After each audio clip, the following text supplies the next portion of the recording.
This is Kim Jang-cheol, an ordinary student from Korea. Or at least he used to be.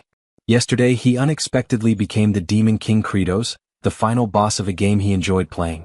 The objective of the game, Paladin of Blood, was to revive the ancient hero who was dormant. The problem is that he knew he had reincarnated as a demon king from a land that was at a great disadvantage. The doors open and a demon with glasses enters, calling for Lord Kratos. He is Aid Zephyros level 15. He brought news that preparations for war had been completed. The scene shows the demon army with axes in hand and flying dragons. The blood-drinking prince, Azurat, was excited to end their hunger with the new invasion they would undertake today. The cold monarch, Sergei, lamented the tragedy of being born in a barren land and the pain of having to feed on their own kind. The war that was about to begin would make history and bring many benefits to everyone there. The Archduke of Mist issued cold and powerful orders to the army to tear humans to pieces and crush elves. The tyrant of Black Rock, Baal, declared that all enemies should be turned into food. The army stood before the Demon King and Zephyros, all clamoring for a massacre in a war that had not yet begun. Kratos fiercely shouts for the demon army to hear him.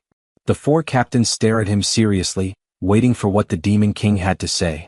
He finally announces that this war could not happen under any circumstances. From that moment on, they would stop their attack and start cultivating. The thirsty generals are shocked by the absurdity they are hearing and begin to complain to the Demon King.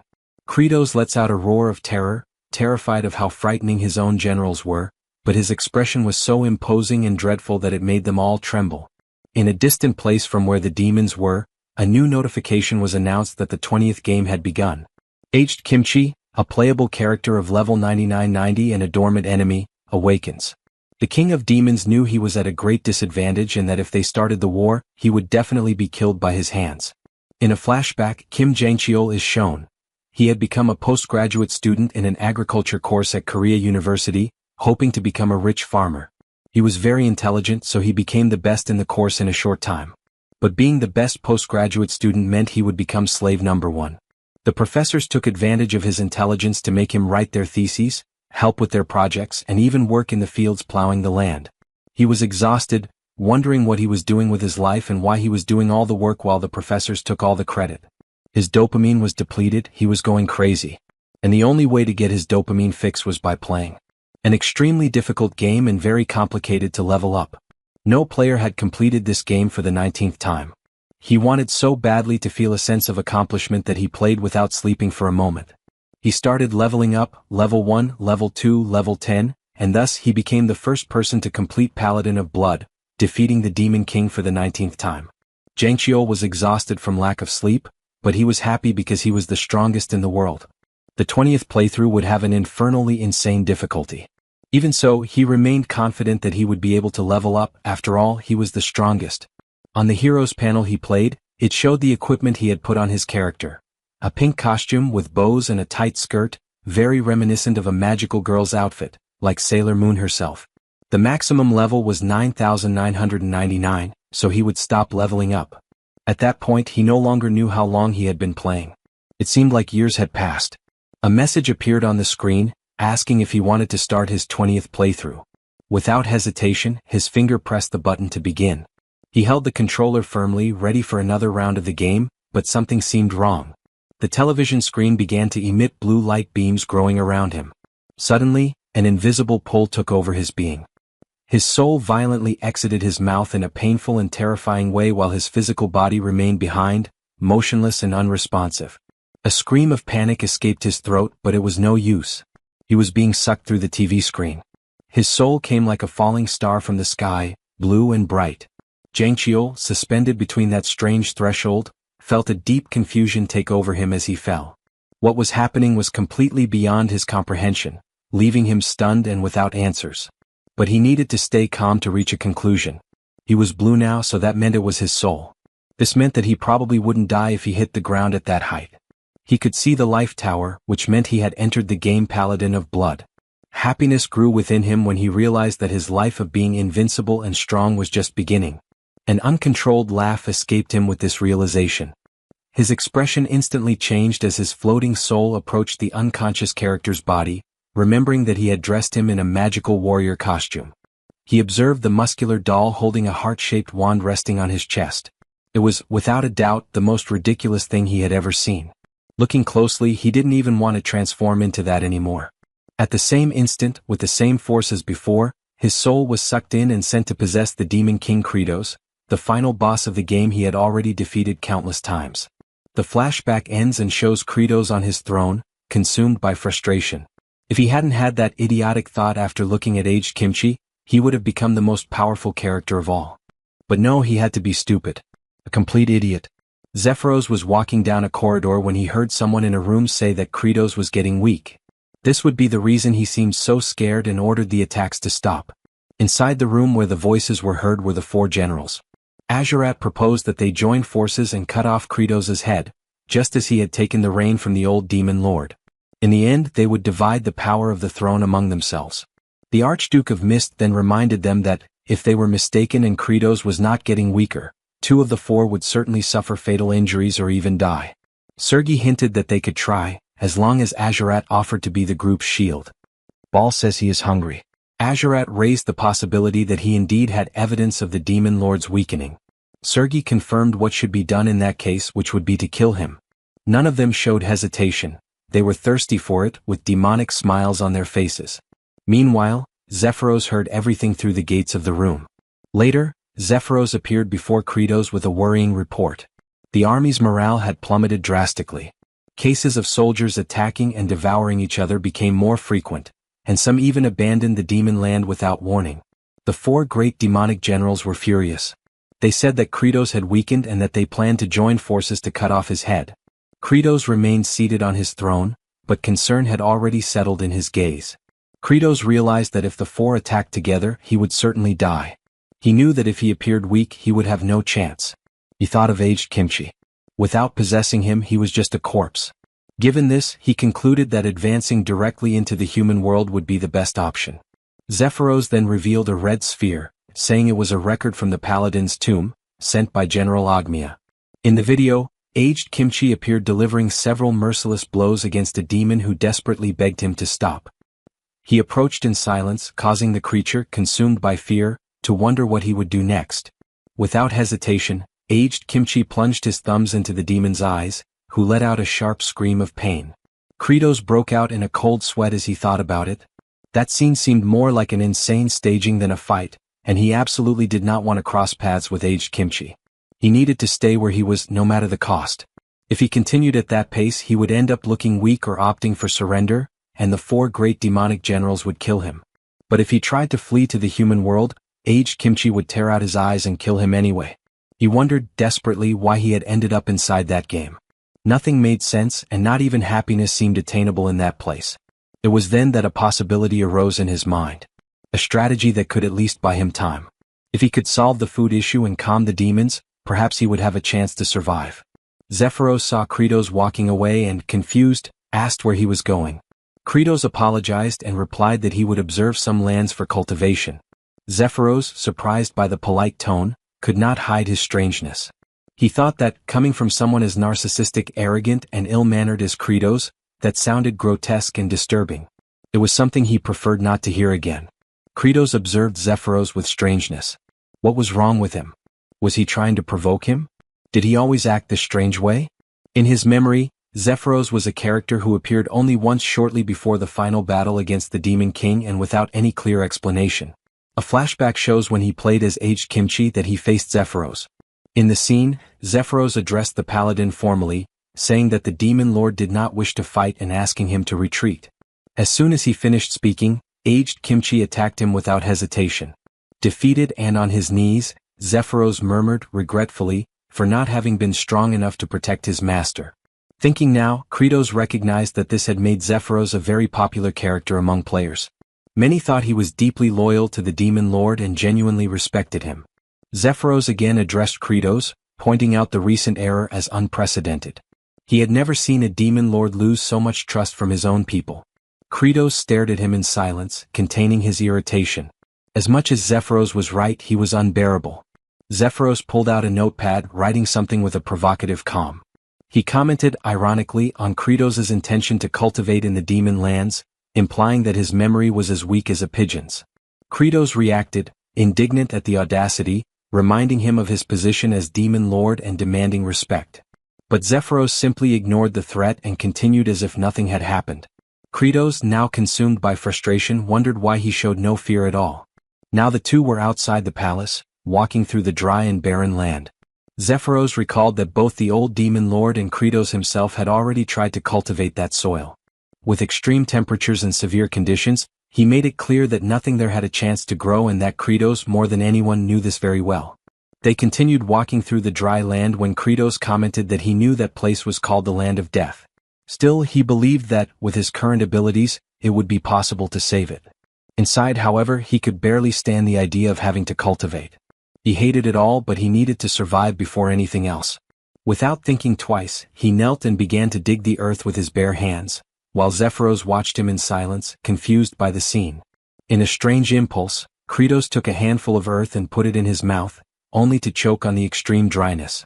Zephyros pulled out his notepad and, with complete calm, wrote that the Demon Lord had become a beggar who ate dirt. Annoyed, Kratos demanded to know what he was writing, but Zephyros replied that he was just doing his duty. After all, recording the Demon Lord's chronicles was important. He added that Kratos' memory capacity had certainly worsened. Kratos inside was seething with rage. That guy was really unbearable. Even so, one thing was certain. The soil there had absolutely no nutrients. Kratos' thought continued, now guided by technical and desperate reasoning. Nitrogen. An absolutely essential element for plant growth. Even though it makes up 78% of the atmosphere, plants could not use it directly. The atoms formed such strong triple bonds that chemical reactions became almost impossible. Humanity, then, had developed nitrogen fixation through chemical engineering, which led to a huge leap in food production. But to do that there? Impossible. There was nothing that could serve as a basis for cultivation. The only alternative would be to use the nitrogen fixation mechanism present in nature itself, lightning. With its high voltage, lightning oxidized nitrogen into nitrite, which mixed with rainwater and was absorbed by the soil. And then, as if something lit up inside his mind, Kratos remembered that this was exactly the essence of his main technique. He recalled the battle when he played as aged Kimchi and faced Kratos himself. In that fight, he saw Kratos scratch the back of his hands with his claws, releasing blood and a violent electrical discharge. The name of the attack was Bloody Strike. That day he had been defeated by that devastating attack. An attack that released lightning and moisture at the same time. A perfect technique to create fertile soil. Without further hesitation, Kratos warned Zephyros to step away. The other did not understand, only observed him. He began to scratch his own hand with sharp claws and blood flowed. The pain was immediate and strong. It was hard to believe that someone resorted to that technique so often. It seemed crazy. At that moment, Kratos noticed shadows behind a dry tree. The four generals were there, lurking, their eyes fixed on him. In his thoughts, there was only one certainty repeated like a mantra that he had weakened. Scared, Kratos let out a scream. Zephyros, beside him, merely coldly confirmed what everyone already knew. Kratos began to put the pieces together. This could only be a plan and that Zephyros was an assassin trying to provoke him and then kill him. But even so, he thought that was better than just waiting for death. He advanced, scratching his own hand with even more force. Blood flowed profusely. Pain took over his arm. But nothing happened. The blood fell on the dry ground and remained there without causing any reaction. He tried to stop the bleeding, pressing the wound. That's when he heard a voice behind him, calling him. It was one of the generals, asking if he was feeling ill, while the others smiled and wielded their weapons. Kratos looked at them, consumed by fear. He knew he was cornered. The scene then changed. Aged Kimchi observed the horizon. Before him, the line separating the human land from the forgotten land of demons. There was something familiar there. He vaguely felt memories of a past life. It was as if he had already lived that more than 10 times. Always following the same path, driven by an invisible force. The call of duty. But now that had disappeared. He looked at his own hand, waiting for an answer. The call of duty was silent. What was left to live for now? On the screen, information appeared above his silhouette. Aged Kimchi NPC level 9990. Then, without any reason to move forward, Kimchi turned back and went his own path. Kratos stood face to face with the demon generals with frightening smiles. Azurat questioned Kratos about the demon rule, saying that the strongest is the demon lord.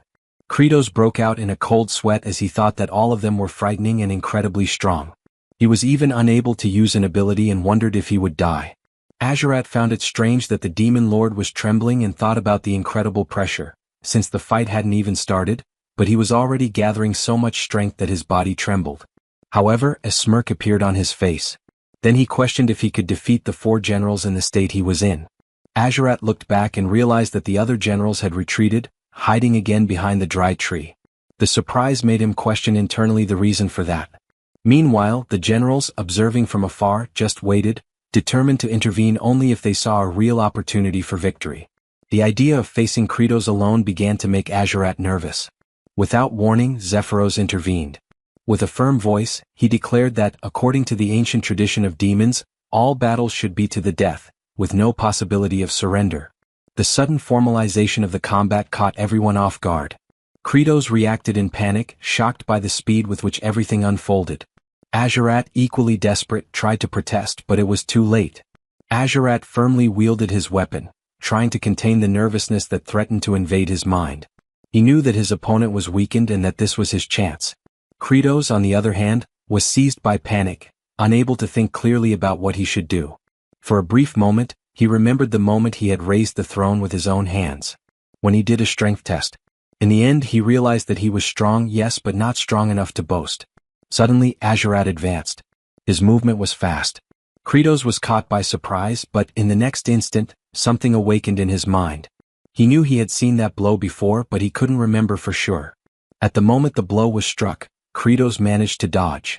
Even without immediately understanding how he had done it, the memory emerged. He had seen that movement before when he was playing. Kratos remembered that at the time of the attack, Azurat's left foot was turned outwards. It was a clear clue that the attack was a thrust. It was exactly the same movement he knew from the game. And that's what saved his life.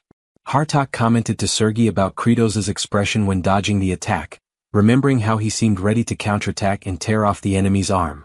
Sergei questioned why he didn't do it and suggested they continue paying attention.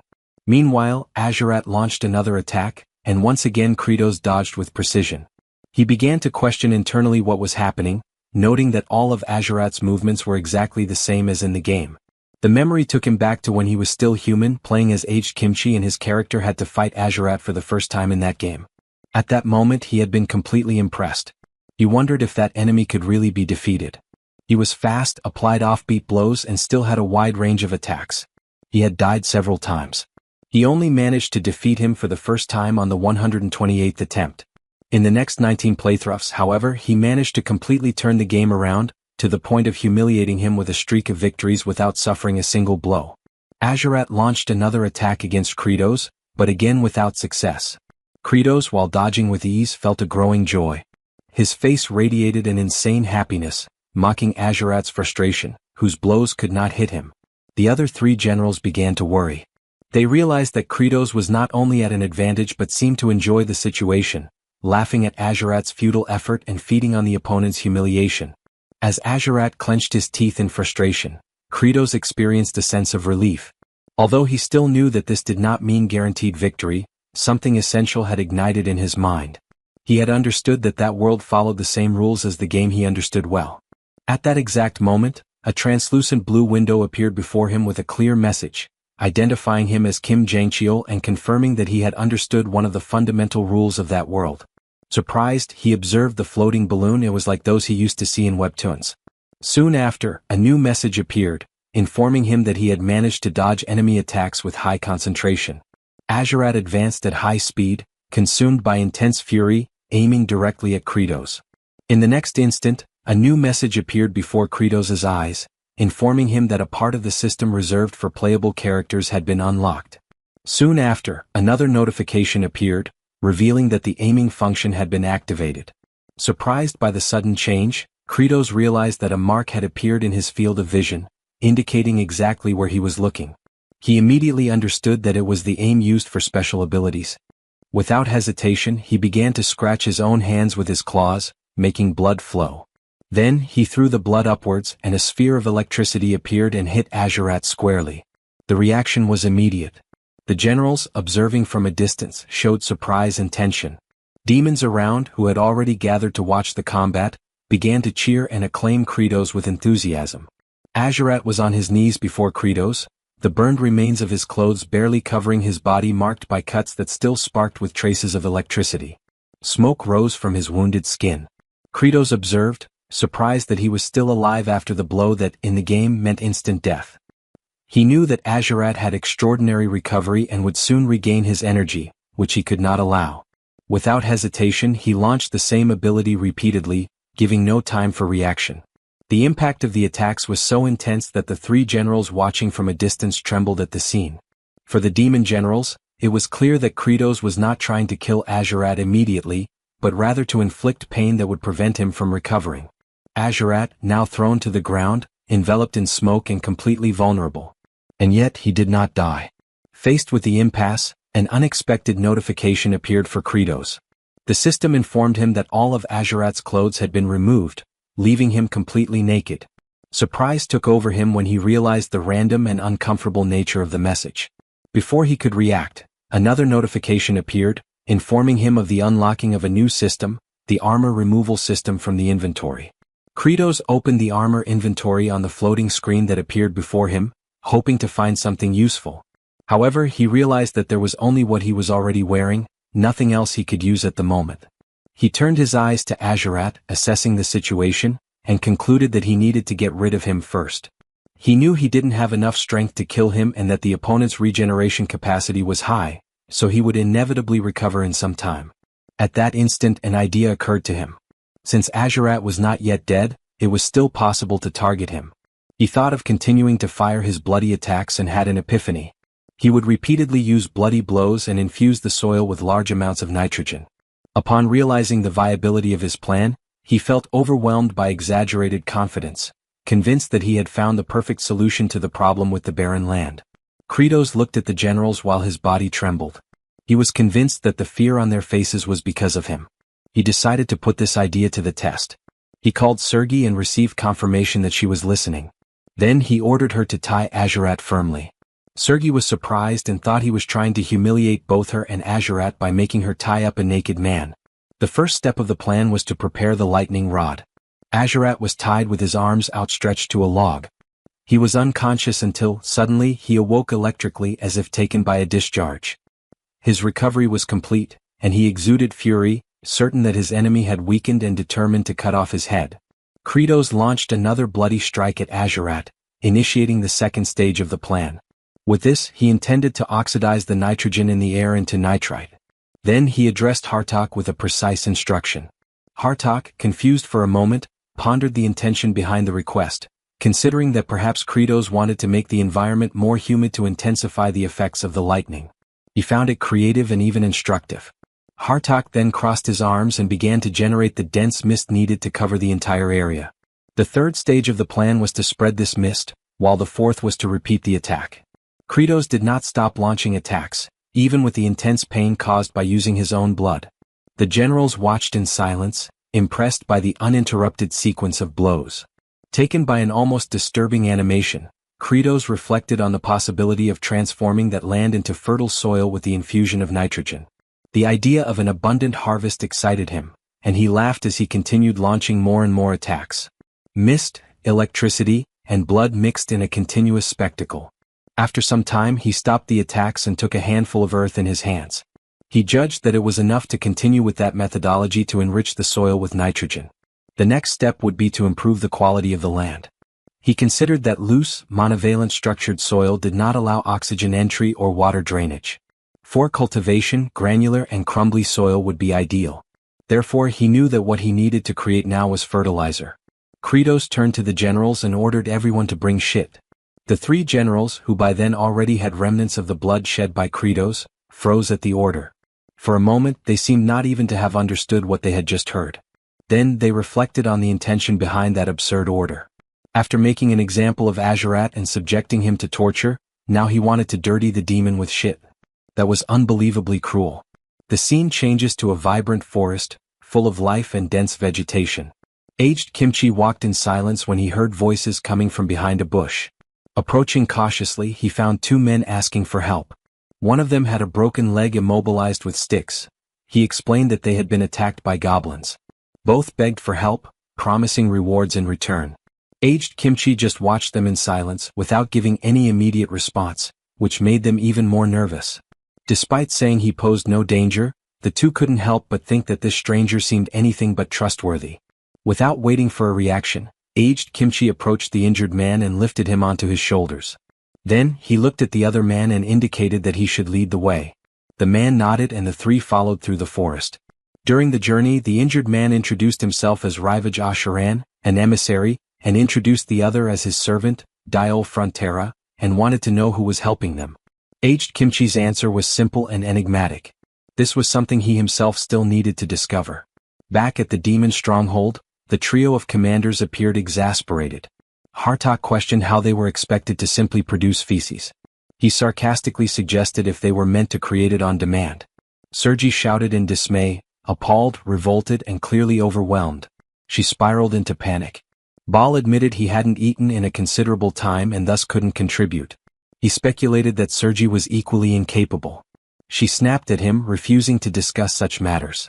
Hartok, unwilling to donate his own waste, proposed a more aggressive solution, coerced the lower-ranked demons into providing it. Soon after, in a demonic village, a desperate creature pleaded with them not to proceed. The unfortunate soul protested that he couldn't relieve himself while being observed. He begged them to step outside.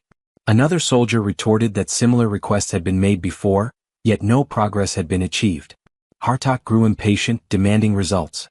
He confirmed with the demon that despite all effort, there would be no outcome. The creature confessed he hadn't eaten in days.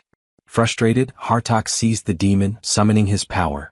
He thanked the poor thing for the accidental inspiration. He attacked him, eliciting a painful cry. The assault was cut short when Bal intervened, gripping Hartok's wrist. Hartok asked what the interruption was for. Bal clarified that piercing the abdomen would be fatal, eliminating any chance of obtaining the needed material. He explained that the demons must remain alive to yield the waste required. Hartok released the demon and, surprisingly, praised Bal's insight, especially coming from someone like him. Yet, he followed with a threat, suggesting they feed the villagers Bal's flesh to stimulate production. Bal prepared to retaliate. The captive demon trembled as tensions escalated. Hartok and Bal were moments away from clashing when a powerful voice roared across the area, demanding an explanation. It was Kratos. A single application of bloody strike sent both to the ground. Infuriated, he reminded them that humans weren't the only beings capable of defecation. His irritation was palpable. He proceeded to inform them that excrement lacking nutritional substance held no utility. What they required was waste matter rich enough to serve as effective compost. Zephyros, perplexed, inquired about the meaning of compost. Kratos clarified that it referred to a component that delivers nourishment to the soil. Typically, such compost is formulated using wood ashes, unwanted vegetation, dirt, broken eggshells, and poultry droppings. For the ashes and weeds, they could repurpose the abandoned homes they had encountered earlier. The complication arose with sourcing eggshells and bird waste. Suddenly, a memory surfaced. He instructed Zephyros to fetch the territorial map. Once unrolled upon the surface of a table, it confirmed his suspicions. It was the identical layout he had encountered within the confines of the game. This meant that if he reached a specific location, he should be able to locate what he sought. He was referring to the nesting grounds of the infernal seabirds. In the game environment, flocks of them populated the area extensively. It implied that these creatures absorbed abundant nutrients from the lands of humans, and subsequently deposited both their excrement and eggs in that territory. Kratos considered it an ideal collection point. Zephyros hesitantly asked if the demon sovereign truly intended to gather waste from the seagulls. Kratos acknowledged the accuracy of the observation. Zephyros then disclosed the name of the area, the Cliff of No Return. There were no platforms or resting points, and anyone unfortunate enough to fall would be consumed by violent tides. Kratos confirmed that he was already aware of those hazards. The reason such a place was beyond player reach in the game was because it lacked systematic access. But in this reality he was confident in his ability to scale it. Upon arrival, the scene was unforgiving. Surging waves and towering stone columns dominated the surroundings. The commanders were bewildered by their liege's intentions. Many had attempted to hunt those seabirds in the past. Each endeavor had ended with the hunters succumbing to the sea's wrath. Kratos explained his strategy. He would ascend the cliff and hurl down a sack filled with excrement and eggshells. He commanded the generals to ensure it would be caught. If successful, everyone would have sustenance. Ball stood in silence. In his mind, he recalled the gaunt demon Hartok had strangled earlier, along with the emaciated figures lining the streets. The ocean's surges remained relentless. As Kratos prepared to leap, memories of his 13th playthrough surfaced. He had tried countless methods to reach the peak. Hundreds of failed attempts, dying repeatedly, had defined that journey. But now he leapt, watched intently by the generals and Zephyros. His self-assurance was unwavering, because he had conquered this obstacle before by exploiting a game-breaking flaw. Gripping a protruding rock, he held so tightly that an indentation formed in the cliff's surface. The commanders and Zephyros stared, astounded. Without delay, Kratos summoned his inventory and unequipped every article of clothing. The sight left them stunned. Only portions of his form, his hair, his flexed arm muscles, and his rear, were visible. The group struggled to contain their amusement at the absurd image. Kratos pushed his weight off the ledge, needing to rotate his torso. Sergi flushed and averted her face. Yet even as she turned, her eyes flicked back with thinly veiled curiosity. It became apparent, she harbored intrigue regarding the demon lord's anatomy. Kratos proceeded to rotate his form, once again removing all garments. His bare backside appeared again. Then he twisted and re-equipped his outfit. Once more he spun and disrobed, exposing himself. He repeated this cycle of rolling and equipping. With each motion upward, he advanced closer to the summit. The repeated appearance of his rear became almost comedic in nature. And at last he reached the top. He stood firmly atop the precipice, clothed and composed. Within a realm governed by a game-like structure, where equipment management and inventories operated like coded functions, and where boundaries marked unreachable zones on a virtual map, Kratos had pieced together all these elements. Through observation and trial, he became certain that reaching this forbidden edge was indeed within the realm of possibility. Ball, driven by the demon sovereign's promise of nourishment, resolved to lend his assistance. Zephyros grew alarmed by Baal's sudden initiative and attempted to halt him, but Baal had already launched himself forward, intent on following the monarch. Zephyros's cries drew Kratos' gaze. In a split second, Baal leapt, aspiring to emulate his liege. But the rocky surface offered no grip. Baal began to plummet. Thankfully, Kratos reached out and caught him mid-fall. At that moment, Kratos was bare-chested, only the upper portion of his form visible from behind the stone ledge, as he clung desperately to Baal's weight. To make it work, he needed to activate the same glitch that had allowed him passage earlier. His forearm veins bulged under the immense pressure. Baal's mass threatened to tear his limbs from their sockets. Inwardly, he questioned the rationale for saving someone like Baal, one of the 4 mighty generals who posed a potential danger to his rule. Wouldn't it be easier if the general simply ceased to exist? He voiced this internal conflict aloud, declaring that he held no obligation to rescue Baal. While gripping the general, Kratos' mind wandered back to a memory, a time when a peer, eyes red and voice cracking, had come to him for assistance. The professor had refused to accept this junior's paper, aiming instead to exploit the student endlessly for academic labor. The young man had pleaded with Kratos to speak with the professor, believing that the educator would heed the words of Jang Kyol, the most favored scholar. That youth had admired him. Since he was already serving as the top workhorse, perhaps the professor would be swayed. But fear had gripped him. He'd worried about jeopardizing his position, about placing himself in disfavor. So he told the boy that it wasn't his concern and walked away.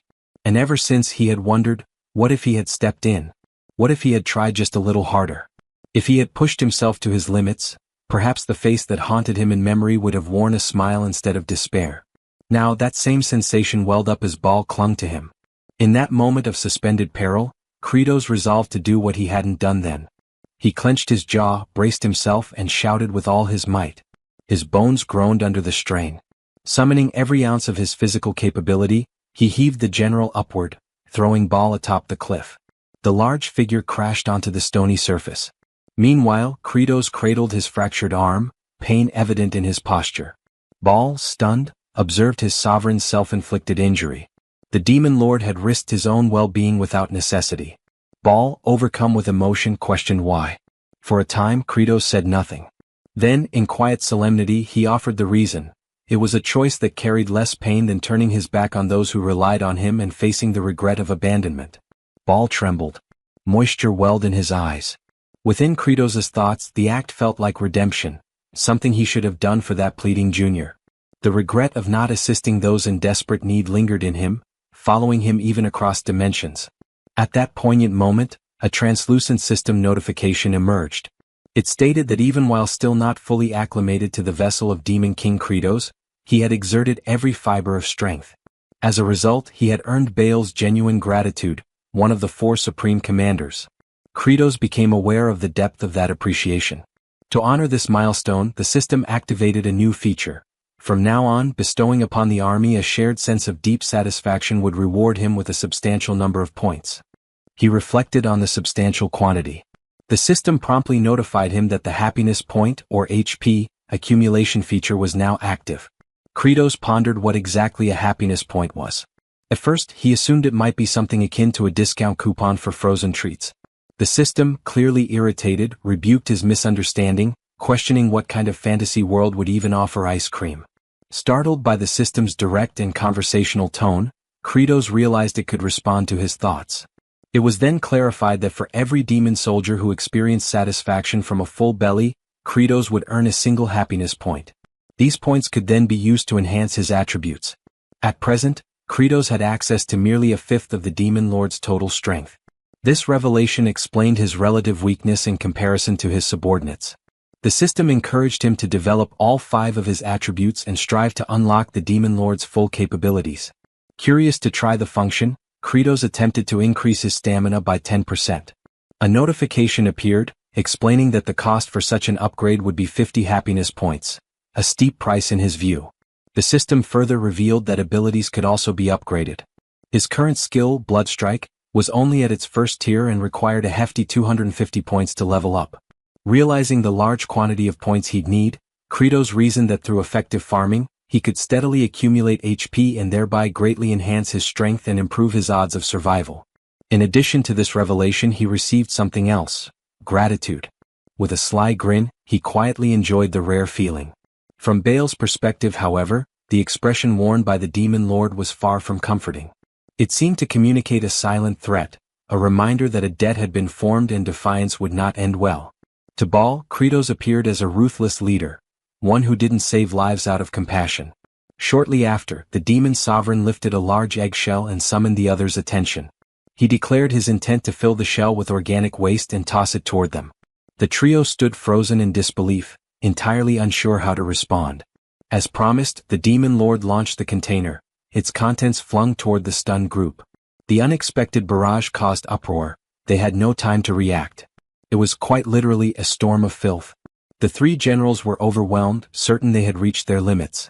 Meanwhile, Kratos believed this was only the beginning. He demanded full dedication to agriculture. The essential elements of natural fertilizer, seabird droppings, fragmented eggshells, scorched wood remnants, and properly tilled soil, needed to be blended thoroughly. He summoned Sergi for this task and instructed her to pulverize and combine the materials. Sergi was dumbfounded. The command seemed beneath her station.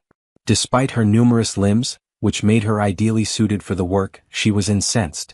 Proclaiming her status as the frigid monarch, she armed herself, stating that her appendages were not intended for menial duties like compost preparation. However, the intense gaze of Kratos silenced her. He offered an alternative, a simpler task. He directed her attention toward Azurat, who still emitted faint wisps of smoke from the electric blasts he had received. All she had to do was remain in place. A straightforward job, no? Thus, the regal monarch of ice became an unwilling mixer of compost. Rumor suggested she remained in that role to this day. Internally, Kratos was close to losing composure. He reminded himself that these generals were all volatile, and one misstep could easily end in disaster. But then he reminded himself of his position. He was the demon sovereign. With nothing but determination and brute resolve, he would press forward. The next phase in producing the fertilizer had arrived, the application of moisture. He summoned Hartok and instructed him to saturate the air with mist. However, Hartok raised objections to this directive, arguing that the resulting humidity would intensify the already unbearable stench. He had no desire to carry out such a revolting command. Then, Kratos revealed his trump card once more. His eyes landed squarely on Azurat. No one was eager to serve as a living conduit for electricity, so Azurat swiftly soared through the surroundings, dispersing dampness across the atmosphere. Kratos then consulted Baal to confirm whether the level of moisture sufficed. Baal acknowledged that the consistency had softened with the addition of water, just as their ruler had anticipated. At last, the third stage called for the compost to be relocated to a shaded, arid location and layered with a covering fashioned from seagull plumage. Yet a challenge loomed. The demon lord knew that even producing a small quantity of this material would demand considerable time. To generate enough fertilizer for the expanse of terrain before him, he recognized that a full-scale mobilization of demonic manpower would be unavoidable. His expression hardened. Something troubled him, but it was an obligation he couldn't ignore. Kratos resolved to proceed under the authority granted by his crown. Later that evening, elsewhere within the dominion of demons, a modest wooden shelter came into view. Inside, two infernal beings resided. One reclined upon a makeshift bed. The figure lying down was a young female demon named Flute. She called out to her father, who inquired softly what had happened. Tears welled in her eyes as she offered a heart-wrenching suggestion, that her father should simply consume her. Outraged, the father rebuked the idea vehemently. He reminded her never to utter such despair again. But the girl, still mourning the absence of her mother, insisted, and her words struck deeper than any wound. Then a flashback unfolded. A monstrous demonic beast had once attempted to devour the child. She had cried out for aid, and just before the gaping maw reached her, a figure emerged, shielding her fragile body. It had been her mother. Without time to react, the maternal figure was swallowed whole, sacrificing herself to spare her daughter. In the present, her father spoke gently, explaining that without her, he would have no reason to keep living. Their somber exchange was disrupted by noises outside. The presence of Kratos and his subordinates had arrived. Flute's father froze, overwhelmed at the sight of the demon lord himself, his voice trembling uncontrollably. Hearing his reaction, Kratos concluded the demon still had vitality and thus issued the order for his capture. The father pleaded, explaining that there was no one else to care for his child, and if left alone she might fall prey to more powerful demons. Flute sobbed, begging them to release her father, but the demon lord remained unmoved. He then turned to Zephyros inquiring about the current count. Zephyros confirmed they had secured 20 demons and required 30 more to meet their goal. As Kratos turned to leave the residence, his eyes once again rested on the girl. She continued to cry, believing she was about to lose another parent. Inside the game she had been featured as a berserk adversary, a demon child driven mad. He had frantically tapped his controller, initiating a rapid slash to eliminate her. The look in her eyes now was identical to the one from that moment, and it momentarily stirred something inside him. But he was the Demon King and emotion had no place in policy. Maintaining his stoic demeanor, he issued one final decree before departing. He commanded the cessation of all cannibalistic behavior among the demon kin. He also directed Zephyros to assemble the remaining infernal beings and order every one of them to begin working on fertilizer production immediately. At last, the protagonist fully accepted the mantle of leadership, and with it the accompanying burdens and trade-offs. Several days later, the demon inhabitants who had been conscripted had already begun to labor diligently across the fields. Wielding their weapons as crude tools, they turned over the composted earth. Among them, Flute's father, now known as Dyrok, voiced his skepticism. He questioned the value of this toil, convinced that their exertions over the past few days were fruitless. The notion of agriculture to him seemed utterly absurd. A companion cautioned him to be careful with such statements, warning that they could cost him his head. But Dyrok stood resolute, maintaining that regardless of what happened, their fate was already sealed. Even if the terrain became arable, they still lacked any viable crops to sow. As if summoned by the critique, Kratos materialized and addressed the doubt directly, posing a rhetorical question about the future of their planting efforts. Dyrok immediately recognized that he had spoken out of turn and was now in jeopardy. The Demon King instructed him to come along. What Dyrok was unaware of was that Kratos had already identified a potential answer days prior. On the very occasion he had faced opposition from his high-ranking officers, a particular violet blossom had caught his eye. He had instantly recognized it as a candidate for cultivation. And so, he guided Dyrok to stand before this same flower. Kratos informed him that they would be planting the roots of this plant. Baal and a segment of the agricultural unit had already retrieved samples from different areas. Dyrok, now unnerved, humbly explained that the root of this flower was inedible, capable of inducing severe stomach agony, even fatal consequences. The demon sovereign then tugged the flower from the ground, stating plainly that this was the only resource at their disposal. The trial to determine its edibility should have concluded by now, he added. Dyrok was stunned by the revelation. his composure nearly shattered.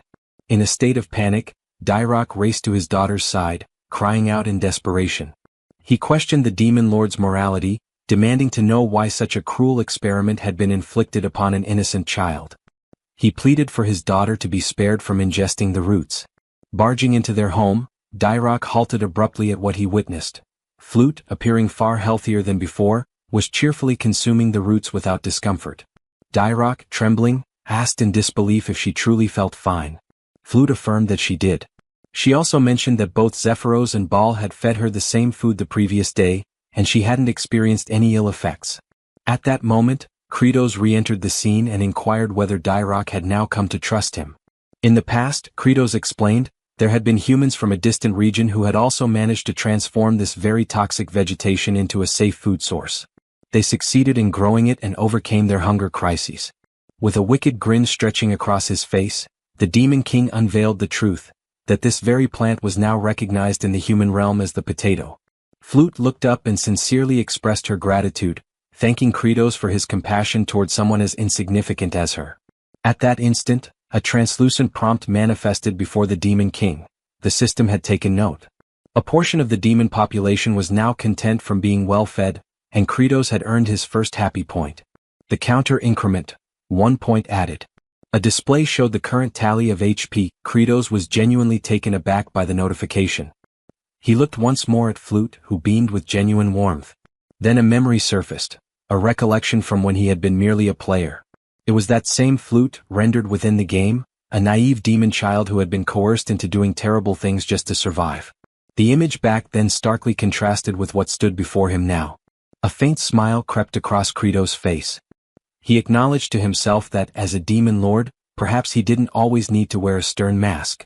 He smiled, awkwardly, perhaps grotesquely. But it was a real smile. Internally, he mused that a little demon like her just needed to eat well and grow up strong. Unfortunately, this sentiment was wholly misunderstood. His attendants misread his intentions, interpreting the look on his face as sinister. Baal, in particular, assumed the Demon King had ulterior motives, that he was merely fattening the girl up to devour her later. To him, Kratos was the embodiment of a truly malevolent monarch. Yet, unbeknownst to them, the expression Kratos had revealed was the one he had always hoped others would see, though it could not have been further from the truth. Following those events, it was revealed that the most remote location within the expansive dominion governed by the Demon Lord bore the name Chavain de Antir. The entire region was segmented into 5 distinct sectors, and this frigid expanse lay within the most secluded one. Temperatures plunged to icy extremes by nightfall, only to surge into sweltering heat during daylight, a climatic pattern reminiscent of the high-altitude terrain of the Andean Plateau. In historical accounts, inhabitants of the Andes often faced food shortages, leading them to consume wild tubers laced with toxins. But did such desperation lead to extinction? On the contrary, humankind exhibited a remarkable talent, the ability to transform harmful provisions into digestible sustenance. That very human ingenuity was now being emulated by Jeshiel, now recognized as Kratos, the reigning demon sovereign.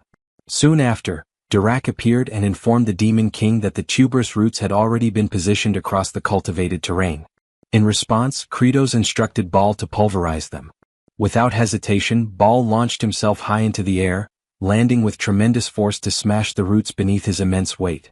Under such crushing pressure, those potatoes stood no chance of remaining whole. Baal's task was far from over, as he would be repeating this action throughout the entire day. Kratos had devised a meticulous process. The roots were to be frozen under the cold night sky for 5 consecutive evenings. Then, under the scorching heat of the day, they would be softened and subjected to Baal's powerful impact. This repetition, freezing, thawing, pounding, would extract the poisonous content and allow it to dissipate. Once this cycle had been executed enough times, the remnants would be dried, preserved, and lightly heated for consumption. Thus was created the demon realm's version of chunyo, wild potatoes rendered edible through careful preparation. The narrative returned to Kratos, who summoned Zephyros and instructed him to assemble the group of demons assigned to fertilizer production. Wearing a wicked grin, the demon lord declared that it was time for a break, snack time to be precise. He anticipated that his underlings would savor the food. As distribution commenced, the demons formed a queue, awaiting their share.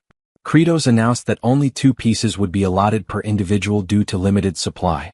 Zephyros, noting the sizable reserve of processed potatoes, inquired whether additional portions could be produced. Kratos expressed skepticism, stating that the remaining quantity wasn't sufficient to nourish the entire legion. Instead of consuming all of them, he planned to replant the tubers, allowing them to multiply exponentially. Moments later, as the wild potato portions were distributed, hesitation filled the air. The farming squad looked uneasily at the unfamiliar food, memories of lost kin weighing heavily. Dyrok stepped in, reassuring them that the Demon King had neutralized the toxic effects and that the roots were now safe for consumption. However, a particularly eccentric demon with a bizarre haircut mocked Dyrok, calling him naive. He gestured toward Kratos, describing him as a sinister figure who wouldn't distribute food without an ulterior motive, likely intending to poison them. Yet Dyrok remained undeterred. He boldly took a bite of the food. All eyes followed his chewing, their tension growing until he casually swallowed it. With tears brimming in his eyes, he shouted praise for the Demon King.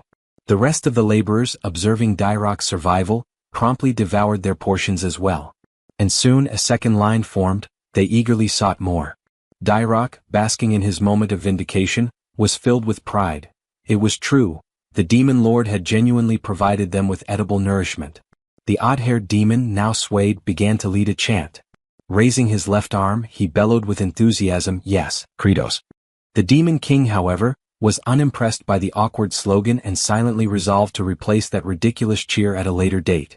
Off to the side, Zephyros studied Kratos' expression. He noted that the Demon Lord's countenance reflected unwavering belief that even in this barren wasteland, he would produce viable food. In that gaze, Zephyros sensed the possibility that Kratos might indeed be the one to finally end the cycle of starvation and despair that plagued their kind. At that very moment, the interface reappeared. A system notification declared that a segment of Kratos' forces was content due to having eaten. This time, the tally rose by 50 happy points, a reward for successfully feeding 50 members of the agricultural squad. The new cumulative total displayed boldly: HP equals 51. The protagonist observed the unfolding scene with visible amusement. A subtle grin crept across his face as he internally acknowledged that the total number of points accrued so far was quite respectable. With this accumulation, he could now afford to bolster his strength a bit. However, a decision had yet to be made on which attribute would be prioritized. At the moment, he remained uncertain. Perhaps it would be more prudent to continue stockpiling points for the time being. While he contemplated dividing labor between the fertilizer production group and the wild potato extraction team, Zephyros began to rally the attention of the field workers. The astute assistant had devised a plan to spread word throughout the village that a consumable crop could now be cultivated even in this desolate terrain. An incentive was offered. Any demon who unearthed wild potatoes would receive food coupons redeemable for chunyo. The announcement stirred celebration among the farming squad, while Kratos quietly evaluated Zephyros. He mused that the subordinate was every bit as clever as he appeared. Despite his irritating personality, he was undeniably one of the most resourceful allies in the group. Thanks to this campaign, the village demons diligently scoured the earth, unearthing every last wild potato. Meanwhile, fertilizer grinder Sergi and artificial precipitation specialist Hartok remained hard at work, each fulfilling their respective assignments. Lastly, Aserat, still securely restrained, awaited his next relocation. Kratos had merely been shifting the location where his living lightning conductor would be positioned. Upon determining the most suitable area, preparations were finalized. The Demon Lord then proceeded to discharge a series of electric bolts upon the familiar target, harnessing Aserat's endurance for the benefit of nitrogen enrichment. He truly toiled to ensure proper soil infusion. With fertilizer production reaching adequate levels, it was time to commence the subsequent phase, distributing the compost uniformly across the terrain. However, the sheer size of the land posed a significant challenge. The territory was far too extensive for a malnourished workforce sustained by only a few morsels of chunyo. Suddenly, Aserat summoned the strength to plead with the Demon Lord, asking for death to be swift. Yet the request was ignored. Instead, another jolt was sent his way. In Kratos' mind, eliminating an individual capable of remaining operational even while famished, all thanks to his regeneration trait, was foolish. He considered it a free source of nitrogen after all. Still, the dilemma of territorial expansion lingered. The Demon King pondered whether reinforcements were the only viable solution. He had previously instructed Zephyros to send requests for aid to the Star Masters.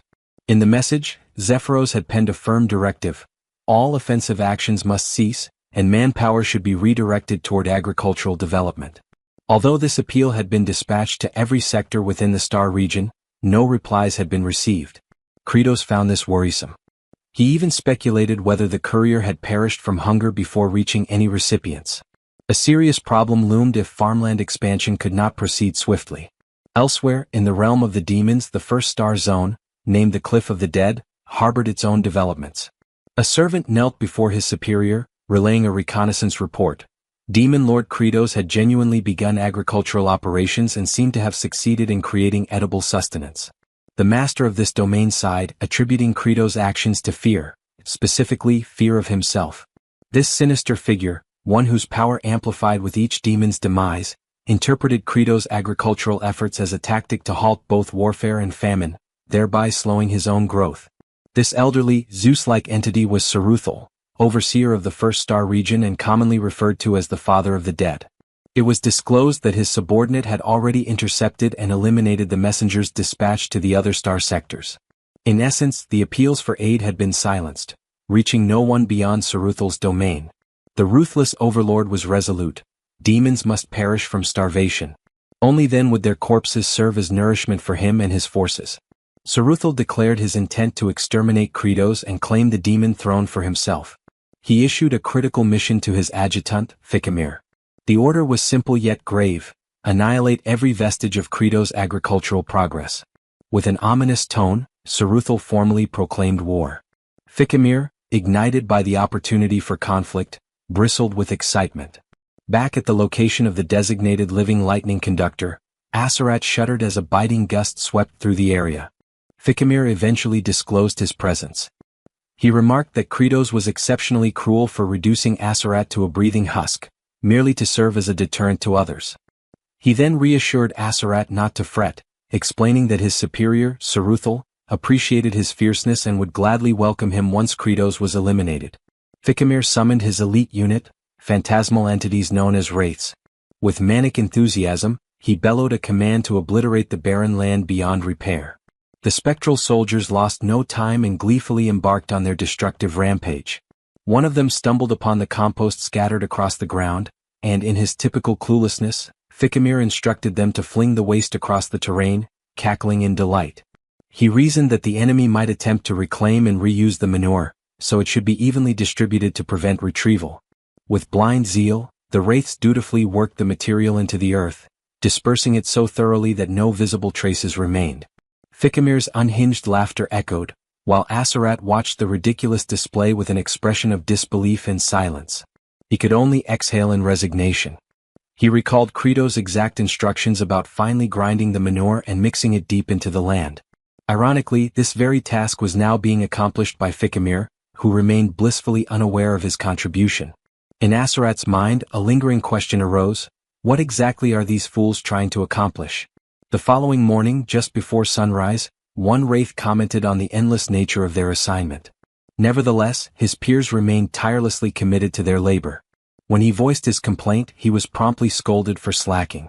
They operated under the belief that if even a single corner remained untouched, the demon king Kratos would transform it into farmland.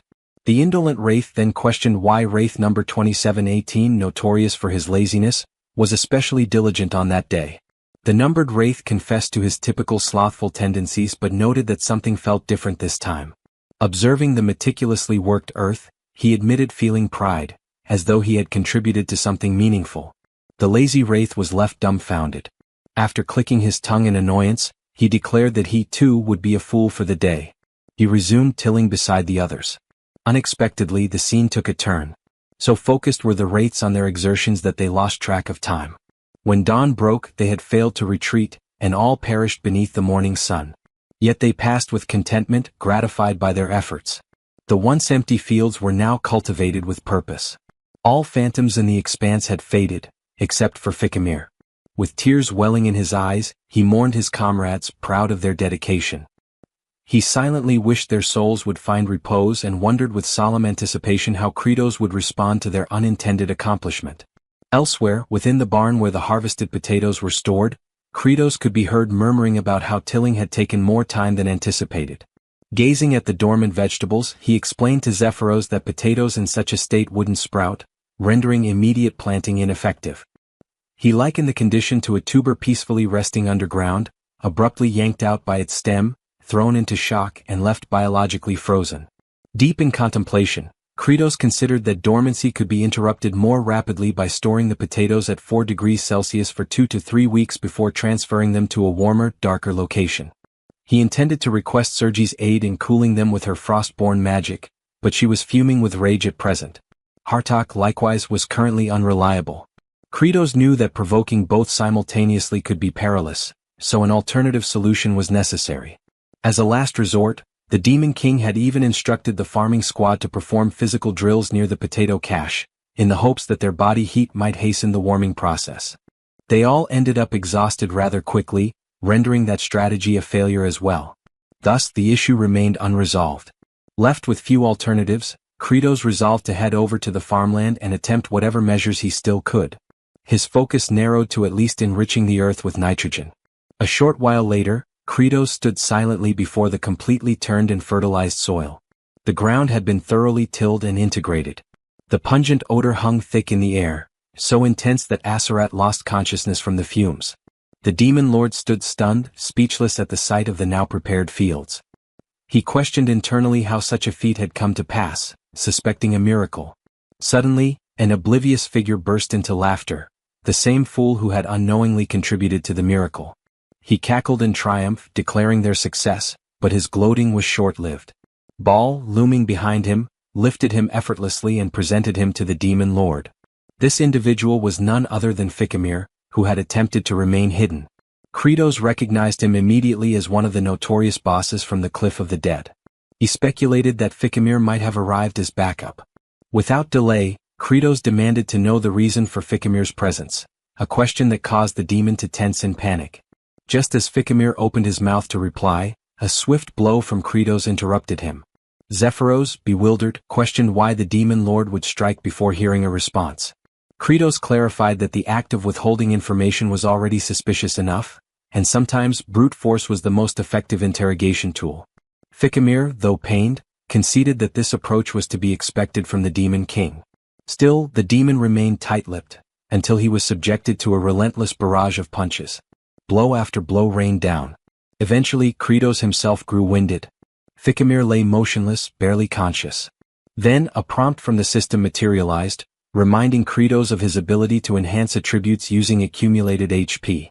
With 51 points available, he invested in boosting his stamina. Refreshed, he resumed pummeling the unfortunate demon with renewed vigor. Thousands more strikes followed. In this act of merciless interrogation, Kritos demonstrated his fitness for the role of Demon King. Ultimately, Ficamir broke. He confessed not only his actions but the plot to eliminate Kritos altogether. The scheme traced back to Saruthal, who had deliberately severed the flow of reinforcements. The goal was to grow stronger as more demons starved. Zephyros remarked that such sabotage amounted to insurrection. He advised Kritos that eliminating Saruthal would send a clear message to those protesting the halted expeditions. However, Kritos recognized that even if he succeeded in taking Saruthal down, other adversaries would persist. What he truly required was a definitive method to overcome them. Zephyros warned that Saruthal was no ordinary enemy. Kritos was already aware. Saruthal possessed a spectral ability, allowing his body to shift into an incorporeal form.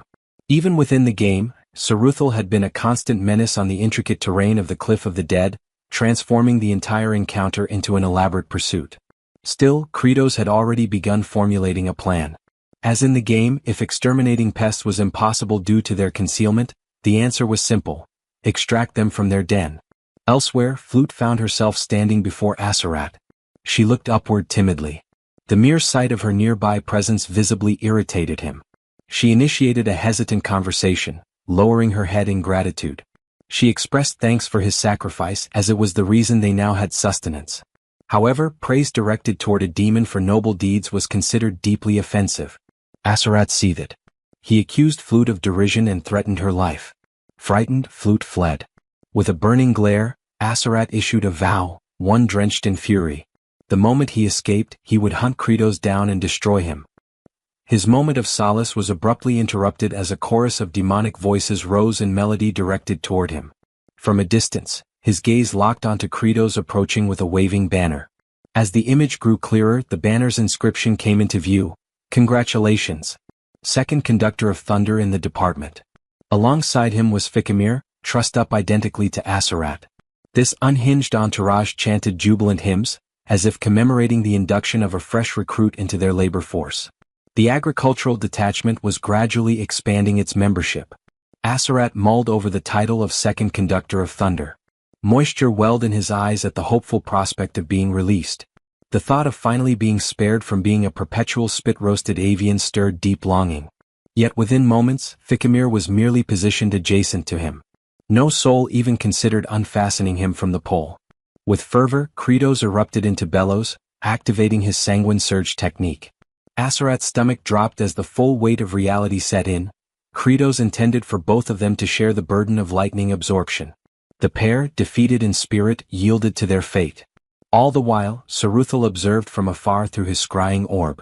The notorious overlord shrieked with horror as his elite subordinate, Ficamir, was officially baptized as the next electro-grilled minion. The unsightly, celibate demon monarch persisted, unleashing strike after strike. Ficamir's wails echoed, his form writhing under the surges.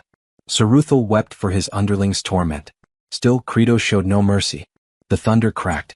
Ficamir's cries escalated, almost indistinguishable from unholy moans. He was beginning to show signs of perverse enjoyment. Surveying this grotesque display, Saruthal howled in protest. At that very instant, Credos turned his attention sideways. There hovered the familiar reconnaissance specter from the game, a spectral avian clenching a crystal globe. This confirmed Saruthal's active surveillance. Rage simmered anew within Credos. His adversary had not only sabotaged his crops, but was now watching with contemptuous amusement. He vowed to ensure Saruthal rued the day he meddled. By morning, young Fluck was seen burrowing around in the earth. Asarat monitored her from his constrained vantage point. He noticed the roughened texture of her palms. The roasted warrior questioned her motives. She meekly explained her desire to assist. After all, the Demon King, the 4 exalted generals, and every grown-up were toiling tirelessly in the fields. She longed to contribute. Asarat scoffed, branding her a naive, low-tier demon child. He grumbled that the idiot tethered beside him had already cultivated the patch she was digging. He suggested she direct her efforts somewhere useful. Hearing that, Fluck beamed with gratitude. She extended heartfelt thanks to Ficamir for tilling the field and offering himself as an additional lightning conduit. Ficamir's eyes glistened. Her words moved him. Suddenly the agony felt worthwhile. Asarat muttered under his breath that the man had officially gone off the rails. He mocked their agricultural ambitions in this forsaken land. He pointed out that the absurd potato they were trying to raise hadn't even sprouted. According to him, unless the spud cellar was warmed, no buds would grow. He predicted starvation. Fluck took that statement to heart and dashed away, almost skipping with determination. Asarat rolled his eyes, convinced that a feeble demon like her couldn't change anything. At high noon, Zephyros expressed subtle unease about the demon monarch's scheme. He suspected that Saruthal was surely aware of their ambush. He doubted the commander would risk showing up to rescue Ficamir. Credos, however, expected no such thing. He anticipated Saruthal would dispatch underlings first. The goal was to decimate every single one of them, to force Saruthal's hand. He commanded his forces to ensure no survivors remained. The cultivator battalion now stood sentinel around the second lightning pillar. As the reconnaissance wraith soared above, Saruthal sneered at Credos' strategy. He believed this idle vigil would prove fruitless. While admitting it was unfortunate for Ficamir, Saruthal remained fixated on one objective, crippling the harvest. He deployed his crop wraiths. And for the surprise of no one, they appeared at the heart of the potato deposit. Numerous reptilian phantoms emerged. Then, with no hesitation, the spectral invaders surged forward. Saruthal gave the directive to annihilate the entire stockpile of potatoes, ordering them to crush and obliterate every last one. The harvest phantoms stormed the storage barn. Unbeknownst to them, everything was unfolding exactly as Credos had foreseen. The crop specters found themselves startled. Positioned atop the structure, the demon sovereign awaited. With a sly grin curving his lips, Credos acknowledged their presence like a host welcoming guests to their final resting place. The ghostly intruders faltered, taken aback by the ambush. His mind drifted back to his initial encounter with these exact entities during his gaming days. Moments steeped in hopelessness. These were Saruthal's second-tier elite division. The greatest hazard lay in their tendency to swarm en masse. A mere touch from their incorporeal forms could trigger rapid aging in the afflicted. Worse still, they could replicate the skill sets currently equipped by their opponents. Truly an affliction. But Kratos, now seasoned in the mechanics of this world, had already calculated their downfall. With a vicious sneer, he declared his readiness to roast the first of them. Lightning-based implements were their kryptonite. The specters realized they had walked into a trap and began to withdraw. However, Kratos warned them that the real snare had only just begun. The ghouls glimpsed crimson streaks near the entryway, blood that Kratos had deliberately smeared the night before. Now activating the second tier of his technique, Kratos brought his palm crashing against the ground, unleashing arcs of electricity. The current surged along the blood channels until it reached the door, where it surged upward like a net of lightning. The move, known as wide-range crimson discharge, electrified the entire vicinity. In that moment, the crop wraiths resembled writhing motes, floating helpless. The strike landed, eliciting their silent shrieks, even though they possessed no vocal cords. With their resistance neutralized, physical strikes now became effective. Kratos summoned the Cultivation Regiment. These fierce warriors, long aching for battle, barreled into the fray with scythes and rakes so lethal they would intimidate any foe. Though outwardly unimpressive, these soldiers were secretly the most formidable units of the final battleground. With that knowledge, Kratos no longer considered the crop wraiths a threat. For the first time he felt like a cold, calculating apex demon ruler. He scanned the area for any lingering phantoms that had survived the barrage. Determined to personally finish them off, he prepared his next move. But a piercing cry shattered his focus. Fluck emerged from beneath the mountainous heap of potatoes. Her sudden appearance stunned Kratos. A spectral assailant locked onto her. Her father, locked in his own skirmish, was unable to reach her. Kratos, agitated by the chaotic unpredictability of it all, forced himself to prioritize. Eliminating as many fleeing phantoms as possible had to take precedence. Still, his eyes stayed fixed on Fluck. He knew the range of his crimson discharge wouldn't reach her position. In a desperate act, he hurled a potato toward the ghost. Of course he knew it was futile, but instinct took over. The vegetable bounced off the specter's head, which then caught it mid-air. To his astonishment, the tuber began to pulsate like a capturing sphere. A pink vortex enveloped it, and the creature's essence was absorbed into it. Then, poof, a faint sound echoed. The soul emerged from the potato and ricocheted toward the stockpile. Distracted, the remaining crop wraiths retreated unnoticed. Kratos blinked in disbelief at what had just occurred. The potato had sprouted. Suddenly, understanding dawned. These apparitions accelerated aging. They had inadvertently jump-started the dormant biological rhythm of the potatoes. Without pause, Kratos clasped Fluck in his arms. His gaze softened slightly as he offered her an expression of approval. Her body trembled. Turning to his militia, he summoned their attention. The time for drawing Saruthal out had ended. From now on they would take the initiative. An offensive approach would serve them better. Elsewhere, someone's eyes fluttered open. Confusion clouded their vision.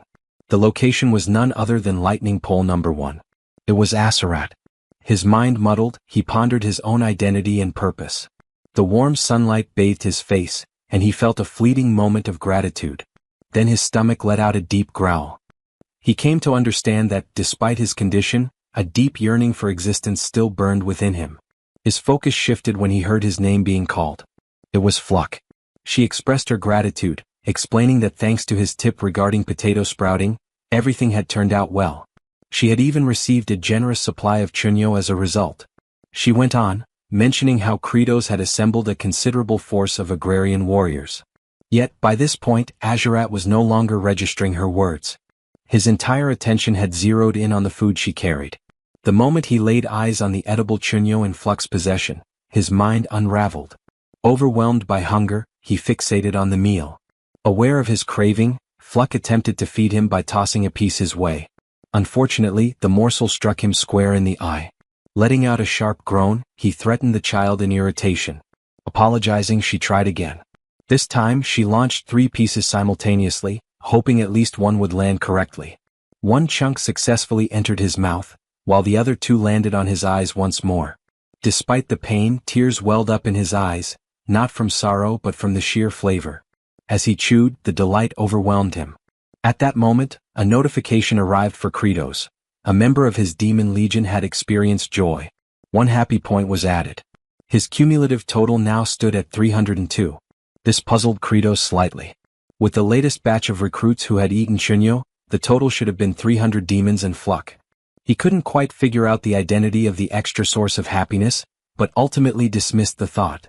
More points only meant more power, and he intended to conserve them for the upcoming raid on Sarathal. Rousing his troops, he ordered the cultivation warriors to press forward. With fervent energy he rallied them in the name of a prosperous yield.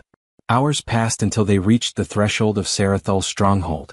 Sarathal, foreseeing the assault, instructed his minions to sever the rope bridge. As the bridge collapsed, the phantoms mocked the approaching demons, ridiculing them with jeers. Their amusement didn't last long.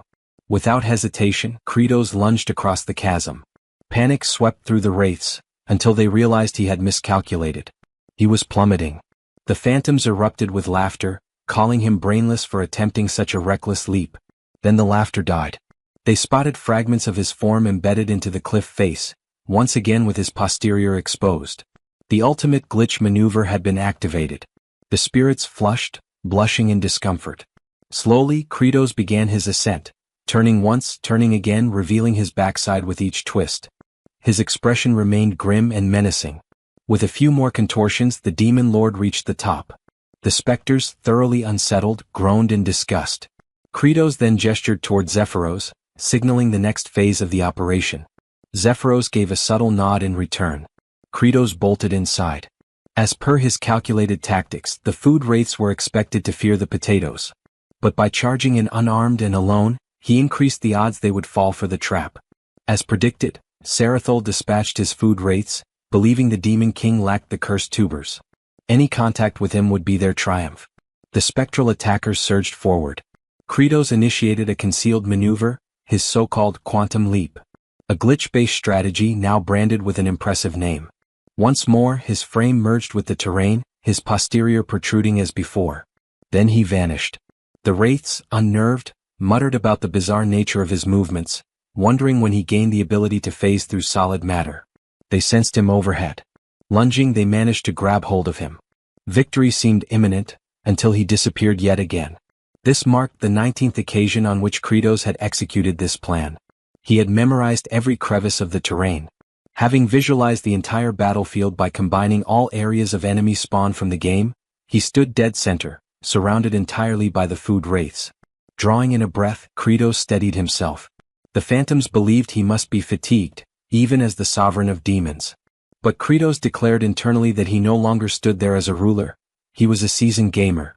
In the distance, Zephyros shouted the cue. He ordered the next step. From all directions the cultivation squad appeared, launching their weapons. Not balls but potatoes. The tubers struck the agricultural phantoms directly. Simultaneously, Kratos instructed them to commence cultivation efforts. A few more seconds passed, just enough to fully appreciate the grandeur of the moment. Initially, Zephyros harbored some uncertainty regarding the strategy, yet soon came to grasp that the demon sovereign had once again devised a flawless approach. Earlier, Kratos had informed him that while he lured the crop wraiths into a single confined location, Zephyros was to direct the cultivation sentries along a mapped-out route.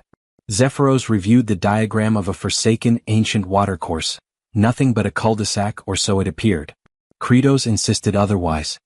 He declared that something was indeed hidden there, a covert passage, one he had personally uncovered. Following his escape from the nightmarish cliff of the deceased, just before entering the ultimate zone, he had explored thoroughly and noticed something unusual. Despite the area appearing empty, the craftsmanship of the environment seemed deliberate. Then he observed an odd section on the stone wall. After slashing it with a blade, the wall shifted open. That's how the areas had been linked. The hidden corridor bridged the battlefield where the initial confrontation with Saruthal had occurred and the cavern deep beyond. At first, he hadn't been able to access it until he cleared the surroundings. Only then could he claim the elixir of metamorphosis. If such an artifact existed in the real realm, he was advised to retrieve it. The elixir was a distillation of numerous fallen fleshly souls. It could only be ingested once, with its exact effects unknown. Back in the present, the field hands rejoiced as they gathered the sprouted spuds. The sight of it implied they were ready to sow them.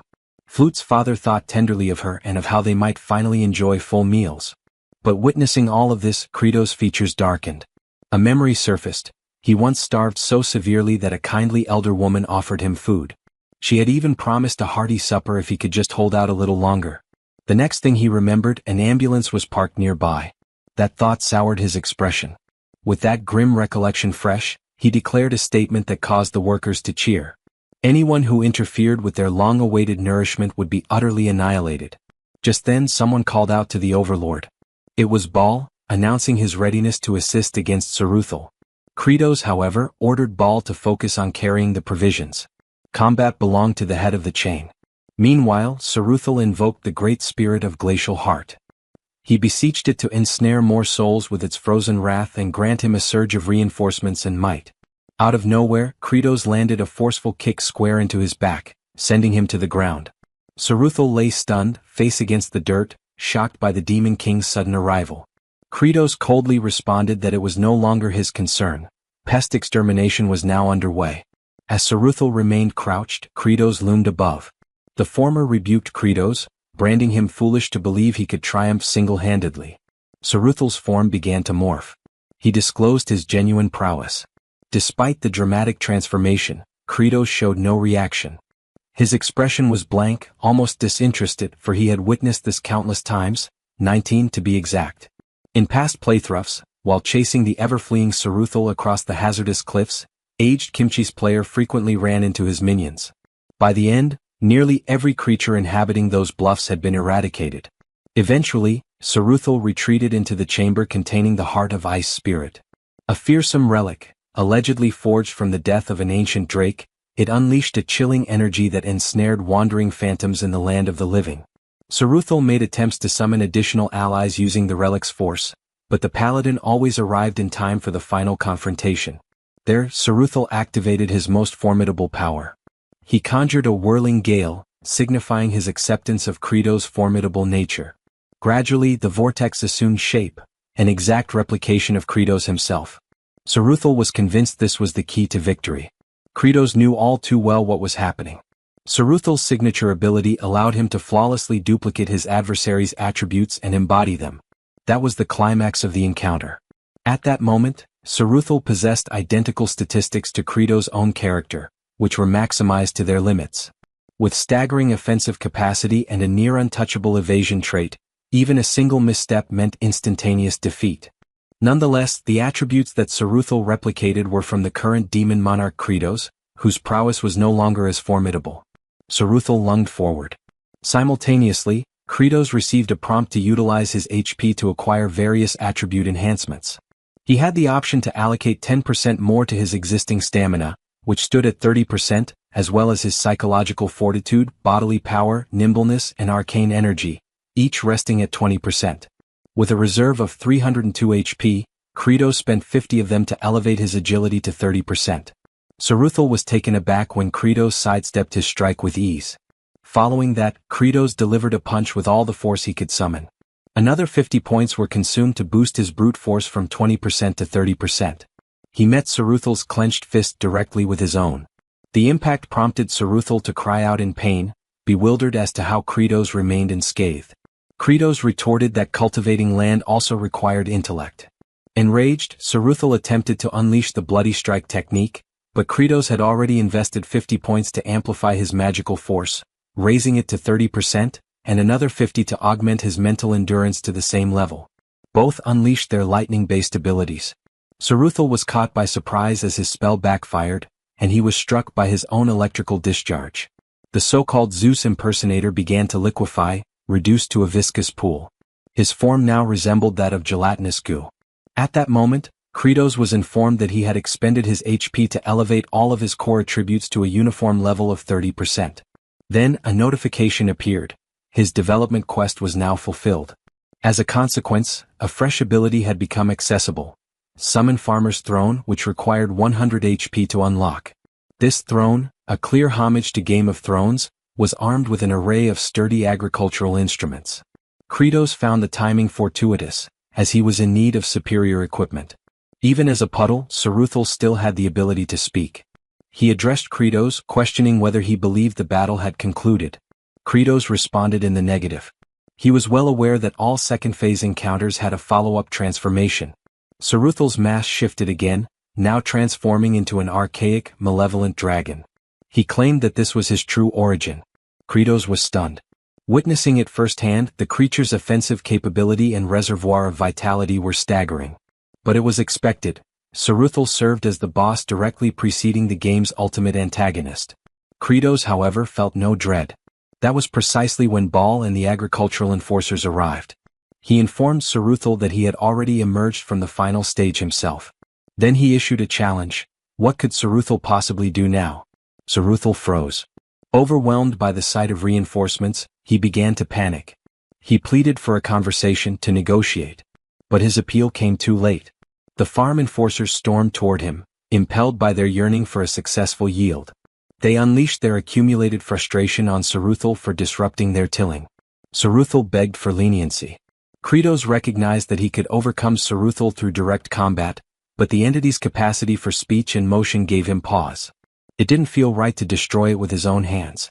Still, he observed that his comrades were too malnourished to land efficient strikes. They had been battering Saruthal for some time now, yet he refused to perish. He contemplated a more effective tactic. Kratos activated the Summon Farmer's Throne skill, draining 100 HP and leaving him with just 2 points. A beam of verdant luminescence descended from the heavens, slowly lowering the throne. Then, without warning, it plummeted with explosive velocity. Kratos flinched in astonishment. The throne landed squarely atop Saruthal, generating a crater upon impact. The farm guards exulted. One demon jubilantly praised their monarch for not allowing Saruthal to simply expire, but instead, annihilating him with a brutal, skull-crushing blow. They admired how ruthless, savage, and infernal the move was, worthy of a true overlord. Another cried out that such a feat could only be pulled off by the Demon King himself, and that lesser beings like them could never imitate such dominance. They chanted Kratos' name in triumph. He blended with the celebration, shouting with pride. Elsewhere, among the lightning-bound, Fikimir came to a realization. With his superior defeated, he now understood that it was time for his own ascension. By now, the entire farmland had been cultivated. The purpose of Lightning Rod number 2 had been fulfilled. With the raid concluded, their principal objective was achieved.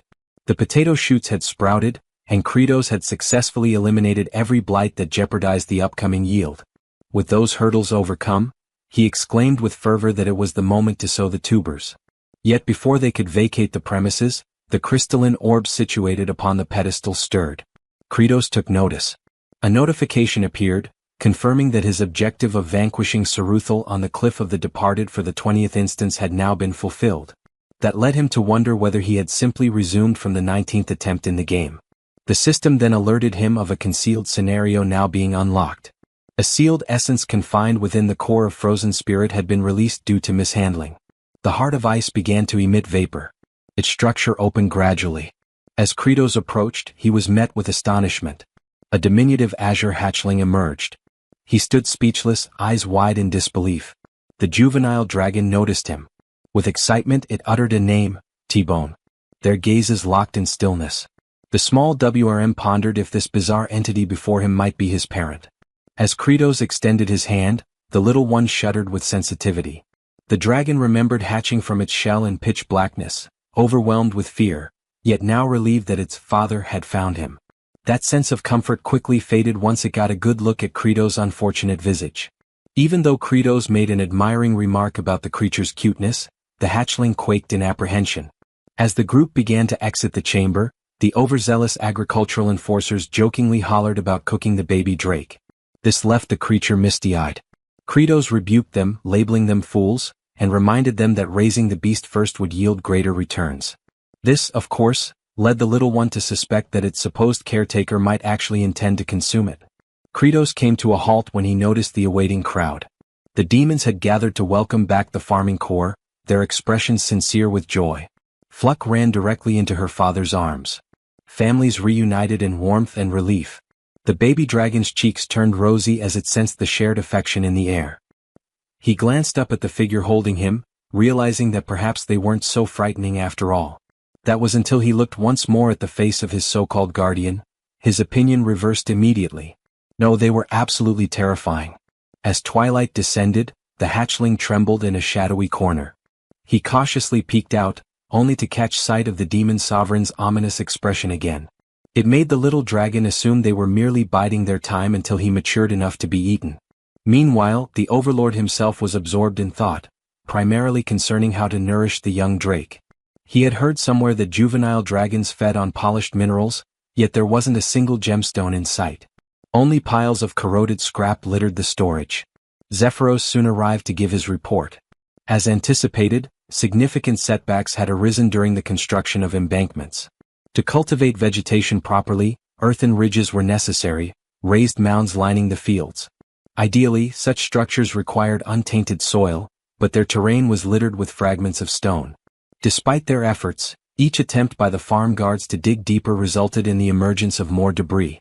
The baby dragon misinterpreted the situation, thinking he was already being forced into labor like the others, though in reality, Kratos merely held him. The demon lord reflected that their terrain more closely resembled a coal excavation site than a field. At the current pace, merely removing the stones would take an eternity. Worse yet, relying so heavily on the workforce daily would rapidly deplete the store of chunios intended for incentives.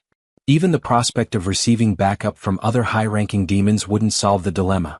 A sinister expression again crept across Kratos' face.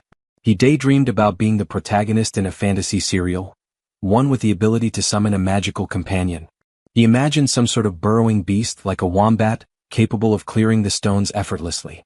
The hatchling in his grasp visibly shook once more, unnerved by the increasingly dreadful countenance his parent was making. Kratos observed Fluke as she diligently dug into the terrain. Her expression was firm with resolve.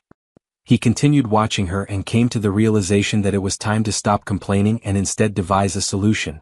While he was immersed in his own reflections, a sudden cry pierced the air, razor squall. Kratos turned pale. A colossal whirlwind was barreling toward them, gaining speed rapidly. It slipped his mind completely. He had known that this expansive barren land occasionally produced vents that released slicing gales at random intervals, and getting caught in one would result in being torn to shreds in moments. He shouted for everyone to seek shelter behind the stone formations.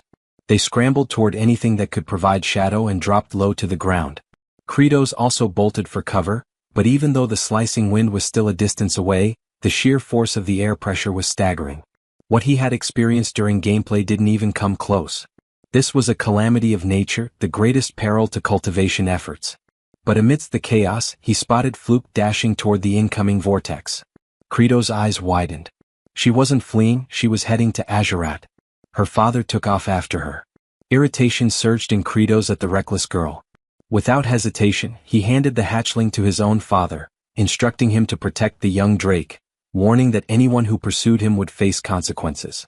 Bale cried out in protest, warning Kratos that the area was too treacherous, that death was likely. Kratos was fully aware of the risk. But he couldn't bear the thought of losing either his vital lightning conductor or an essential laborer. Cultivation wasn't some peaceful, leisurely endeavor involving leisurely fruit picking.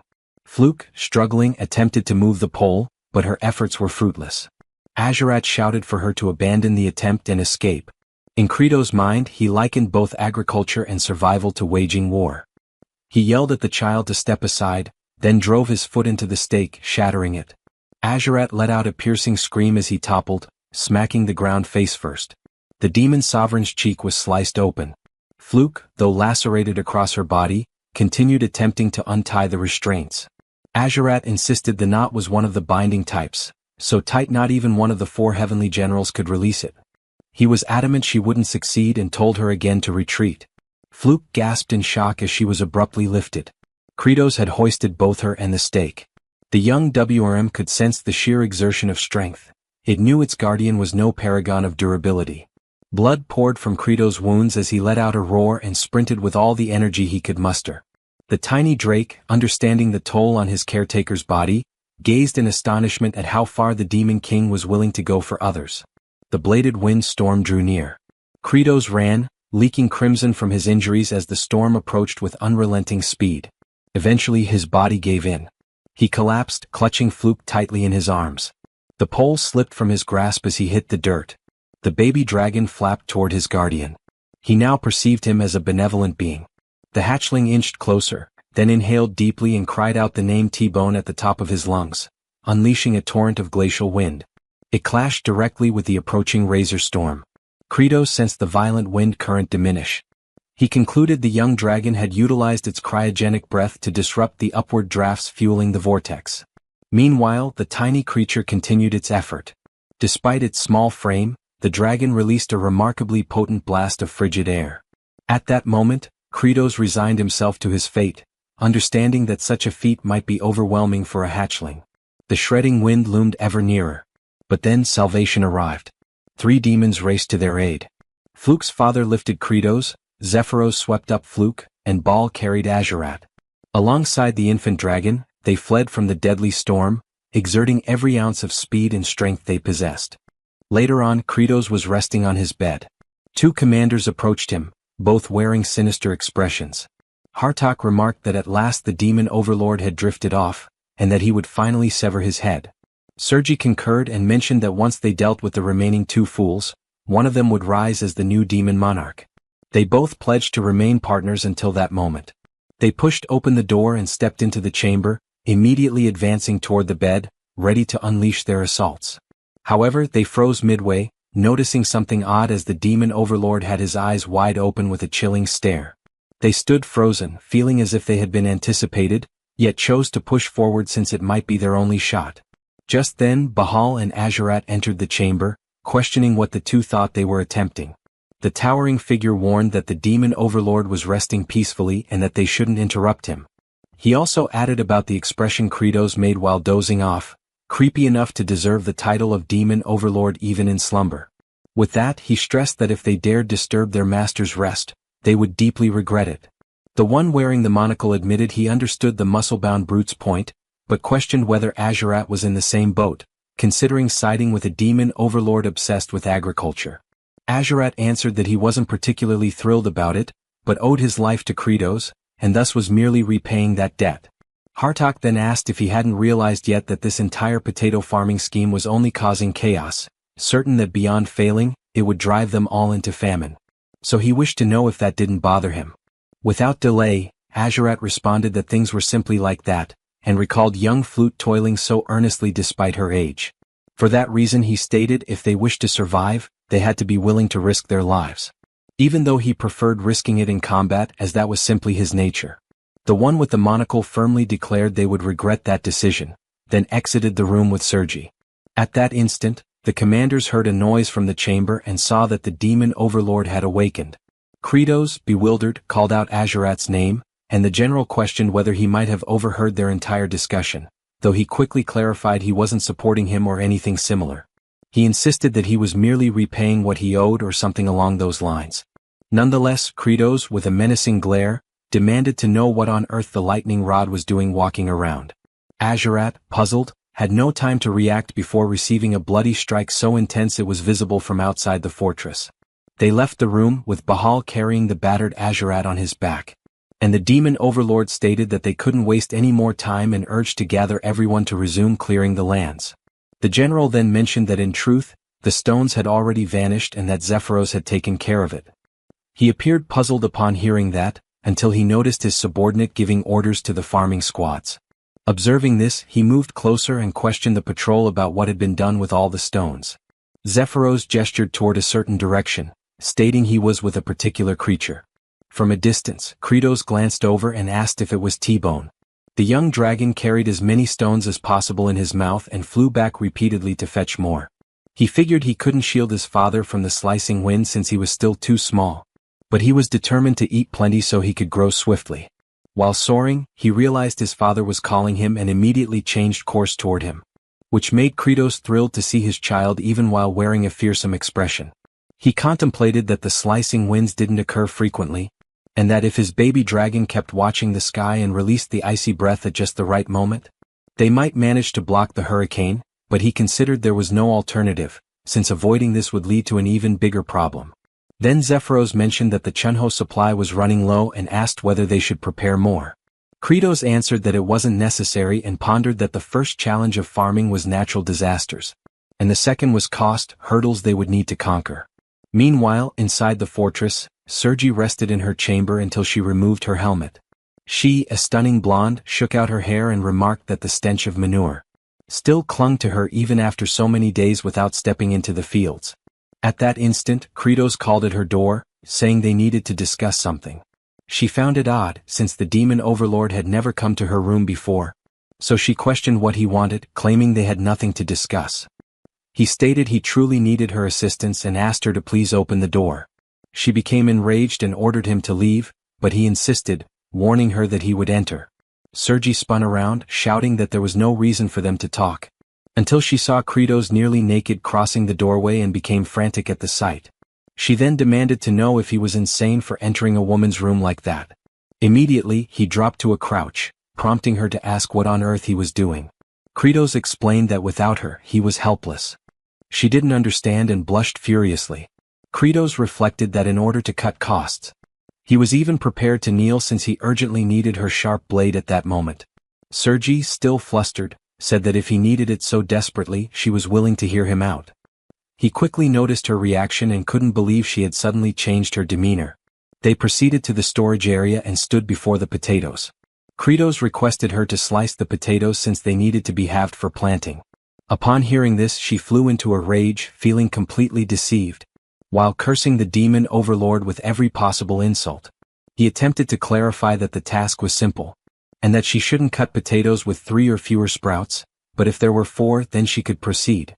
He stressed that she must keep in mind the number of sprouts on each side of the slice, since they needed to be evenly divided. After sharing the instructions, he held the potatoes and declared he would toss them.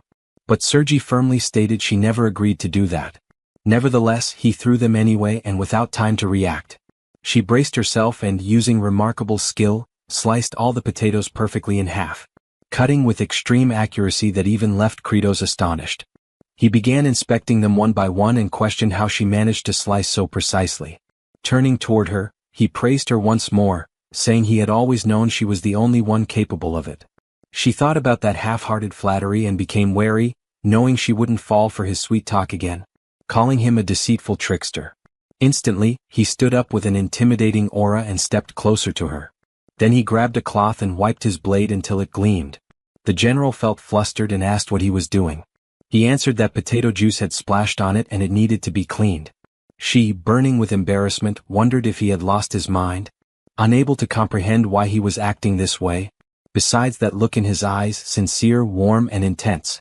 Kratos noticed the sword was now spotless and admitted that it felt satisfying, imagining that if the blade wasn't thoroughly cleaned, infections could spread to the potatoes. So it had to be washed meticulously. He approached her again and with a captivating gaze, asked her to please lend a hand, insisting she was the only one who could accomplish it. Inside, he thought she was the sole demon capable of cutting potatoes while also helping to store the chunos. Sergi, still blushing, took a deep breath and agreed to assist this time. Inwardly, she called the demon lord foolish. He rejoiced at her response and said he would fetch hot water and towels so they could spend the entire night cutting together.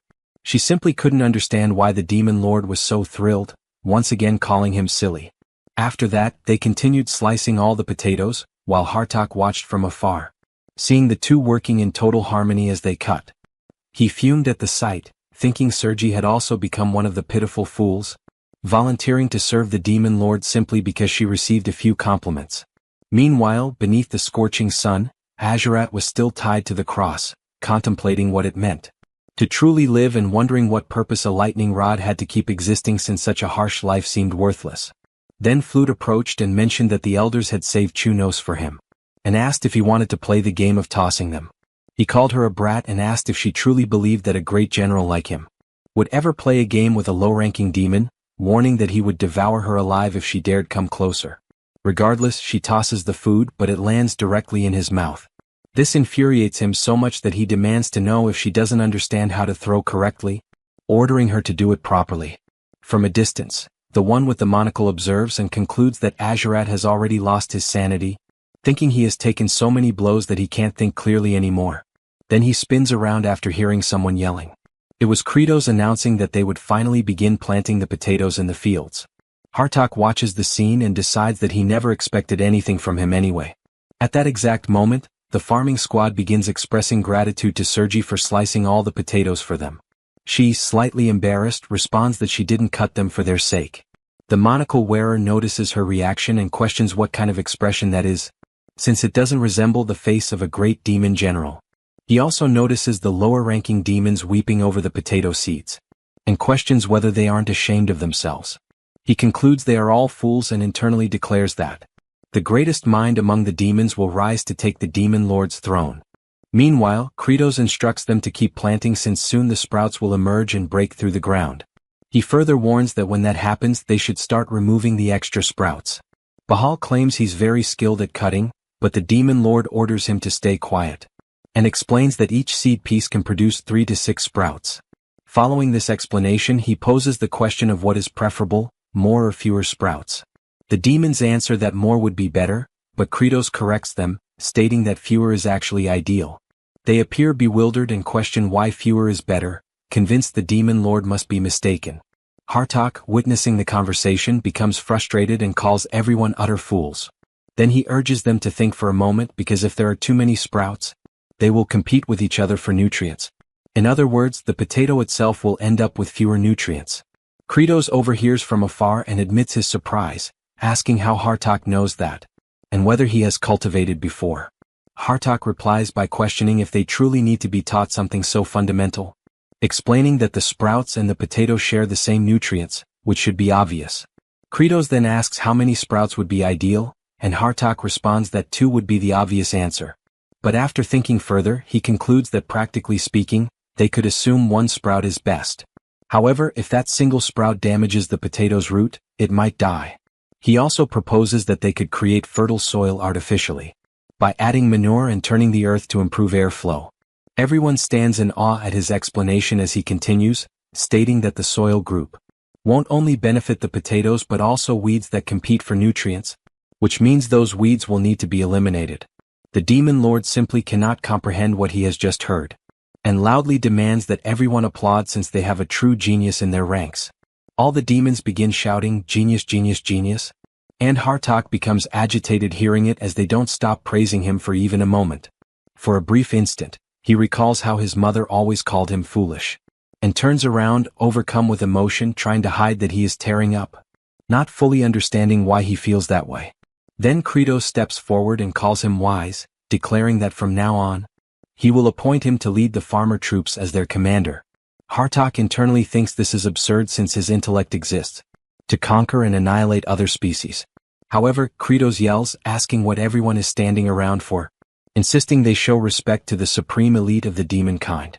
All at once, they begin shouting that the general is the elite among elites, and Hartok, seething inside, considers everyone beneath him, but with authority, he orders them to follow him from this moment onward, imagining he will command only briefly since those in front of him continue celebrating endlessly about the new leadership. At that point, a system notification appears stating that Kratos has won the psychological battle. He feels confused by this since he has no idea what it refers to. Another notice informs him that he recognized Bahal's neglected childhood, and transformed him into a loyal subordinate. He questions internally if he really did this unconsciously. There's also a notification mentioning that Azurat, who had never had a friend, has gained a new companion and thus lessened his violent nature. Kratos doesn't quite understand which friend it's referring to. Meanwhile, Sergei's heart softened. She was a woman who had never experienced love. He also established trust in Hartok, who merely desired acknowledgement. Because of these developments, he now has access to a new skill by using 200 happiness points, and the skill revealed is blood vision. He feels shocked because this ability wasn't in the game at all, and is probably original, just like the farmer's throne skill. The system explains that this ability allows him to glimpse the near future of his target, currently up to 6 hours ahead. It also specifies that the target can be a living being or an object, but his surprise intensifies immediately after. A new notification says it can even be used on the sky. This revelation excites him immensely since it's essentially a weather forecast. Meanwhile, somewhere between the forsaken lands of the demons and the human territories, specifically in the village of exiles, a man arrives announcing that he has completely recovered. His subordinate greets him warmly, expressing relief to see him well again. Rivage thanks him for all the support and admits he wishes he could be reborn with a sturdier body next time. Diol chuckles and responds that he'd rather be rich like a noble so he could boss people around. Rivage laughs at that and turns to Kim Chi, telling him they plan to return to the kingdom and asks if he wants to join them. With a serious look, Kimchi replies that he's unsure. Since, as he mentioned before, he doesn't remember his true identity and hasn't lived among humans. Because when he first arrived in that village, the inhabitants didn't exactly welcome him warmly. For that reason he wonders if someone like him would truly be accepted anywhere. The two observe quietly for a moment until Rivage proposes that perhaps he should start by wearing different attire. However, this doesn't happen when Diol teasingly asks if the hero really doesn't want to take off those strange clothes. The messenger concludes that Kimchi must truly be fond of them. Yet, in his mind, the hero admits that he actually wants to change clothes. But he cannot figure out why they simply won't come off, as if they are fused to his body. Rivage thanks one of the villagers for their hospitality and remarks that living there solely because one is a descendant of an exile is extremely harsh. He adds that when he returns to the kingdom, he will inform the king about this situation. Kimchi watches this exchange and imagines that Rivage is a nobleman sent to explore the territories near the demons under royal orders. And he is indeed not an arrogant person but rather kind and worthy of respect. This reflection makes him ponder who he himself used to be and concludes that all he remembers is following orders and eliminating others repeatedly. Thinking about this causes him to lower his head, as he wonders if he is even capable of doing anything besides taking lives. Back in the demon realm, the farming squad starts to notice the sprouts emerging and cheers excitedly since they are finally appearing. The generals approach to witness it too, realizing that the plants are truly growing. Flute rushes over to Azurat to share the exciting news. He erupts in anger upon hearing it and demands to know what he's supposed to do with that information. Then, the Kratos calls for the agricultural division and announces that the next phase will be burying, asking the wise Hartok to elaborate further. Hartok explains that burying means covering the sprout stems with earth to prevent the young potatoes from being exposed to sunlight, because if that happens they will change color, lose flavor, and even become toxic, thus becoming what are called spoiled potatoes. Kratos requests applause since the explanation was so insightful, which leaves the general slightly embarrassed. He then gazes upward to examine the weather that day and reflects that he ended up spending 200 happiness points on the weather prediction ability, and his blood vision skill has already evolved, with the activation condition requiring him to stare for 200 seconds without blinking. However, he starts making an expression like a stray dog since his eyes begin burning and it becomes exhausting. The lower-ranking demons witness this and believe that the Demon King is shedding tears of joy because the sprouts have grown. After some time, the ability finally activates, revealing that for the next 6 hours, the weather is expected to stay mostly clear and dry, suggesting that it might be wise to put away the humidifier. Kratos finds this intriguing and tells T-Bone that he will be able to rest peacefully since there won't be that ridiculous windstorm. At that moment, Zephyrus approaches and mentions he has an urgent report to deliver, explaining that the subordinate of the second Star Master has returned. They then head back to the castle and soon after LaFleur introduces himself, stating he received the message about pausing agricultural activities and reports that the third Star Master, Ruster, launched an assault on them, claiming that the Demon Lord had grown weak and that he should seize his position. The Kratos becomes irritated because he thinks all demons behave the same. Zephyrus remarks that this truly poses a problem because if the third Star Master defeats the second Star Master and they ally, it will not be easy to handle them. Kratos agrees and points out that although they are low in level, their numbers are overwhelmingly large. He contemplates that he must find a solution before the second Star Master collapses, even though he cannot neglect the agricultural tasks for too long. The region attacked by the third Star Master is a deep underground abyss known as the Swamp of Decay, which, when compared to the game map, is actually 10 times larger and absurdly distant. He heads to the opposite abandoned area, which should provide bonuses in the game and is located inside the Demon Lord's castle, but it isn't functioning. This makes him ponder how to resolve this and manage the farming at the same time. He pauses to think, not fully understanding why he is so concerned, and with a wicked grin, decides that since he is the Demon King, the boss doesn't have to do everything himself. So he sticks to his plan and Sergi makes a fuss, claiming she isn't fighting because of him. Bahal proudly announces he will follow orders no matter what. The Kratos concludes that he can dispatch 2 of his 4 generals to the battlefield, and along with some powerful demons, they can make a significant impact. He knows that in the boss's domain, the shortcut system is fully connected, including one that leads directly to the Swamp of Decay. Aware of this, he orders the long-range sprayer to be launched, believing that if he and Hartok fully concentrate on the fights, everything will succeed. The Second Kingdom is engulfed in flames and Planus, the second Star Master, is kneeling on the ground and confronts the enemy, demanding how he dares challenge the Demon King and commit treason. The demon approaches and declares that this is a revolt, saying he had no other choice. This is Ruster, the third Star Master. He claims that ending that war will only bring devastation to their race. Planus becomes even more infuriated and argues that the Demon King promised to provide fertile lands, so they no longer need to battle humans for sustenance. Ruster responds that this is not the issue, and with his weapon lifted, he states that fighting with bravery is the pride of their kind. Suddenly, a weapon flies toward them and strikes the Star Master's club directly, knocking it away. He turns to see what caused it and realizes it is two of the celestial generals. Sergi wastes no time and admits to Ruster that he is correct, as their race truly was born to battle. She says they adore fighting more than anything else but wonders how things ended up like this and why they even started enjoying it in the first place, but she finally understands after observing everything that happened lately. Flute runs with a bright smile on her face. She bursts through her house door, shouting and calling her father to hurry to the fields. Once they return to the field, they are amazed to see the beautiful crops that have grown. Witnessing this brings tears to the lower demons and even Azurat, who also weeps because of it. Hartok and Zephyros watch from afar, as does Kratos, standing proudly before his grand accomplishment. The little girl runs, calling for the Demon King, and Happy says that it is truly beautiful and that she has never seen anything like it before. Kratos simply remains quiet. Back with Sergi, she charges fiercely at the demonic master and attacks with her countless swords. The opponent, distracted, fails to notice the tyrant closing in and gets grabbed. She seizes the chance and unleashes an endless barrage of strikes while her target is restrained. Ruster starts begging her to stop and insists he never mentioned finishing anyone off, claiming he was there to save lives and doesn't understand what they are doing. She reflects that this might be true, but she doesn't stop attacking, declaring that sometimes one must be eliminated to protect many others. He becomes enraged hearing this since it makes no sense to him. Meanwhile, Kratos, in front of Flute, remarks that finally they started to sprout and that there were many at once, then orders the useless flowers to be cut immediately. The demons are upset about this, and Azurat starts yelling, declaring he will never forgive the Demon King for being so heartless. Hartok enjoys hearing this since even in that situation, the king stayed true to his nature. Because of that, he asks what everyone is waiting for since they must carry out the order at once. Dirok, though upset, kneels in front of the flower and sees it looking sad. Another demon laments, saying he cannot do it because they put in so much effort to make them grow and had never seen anything so beautiful on that land.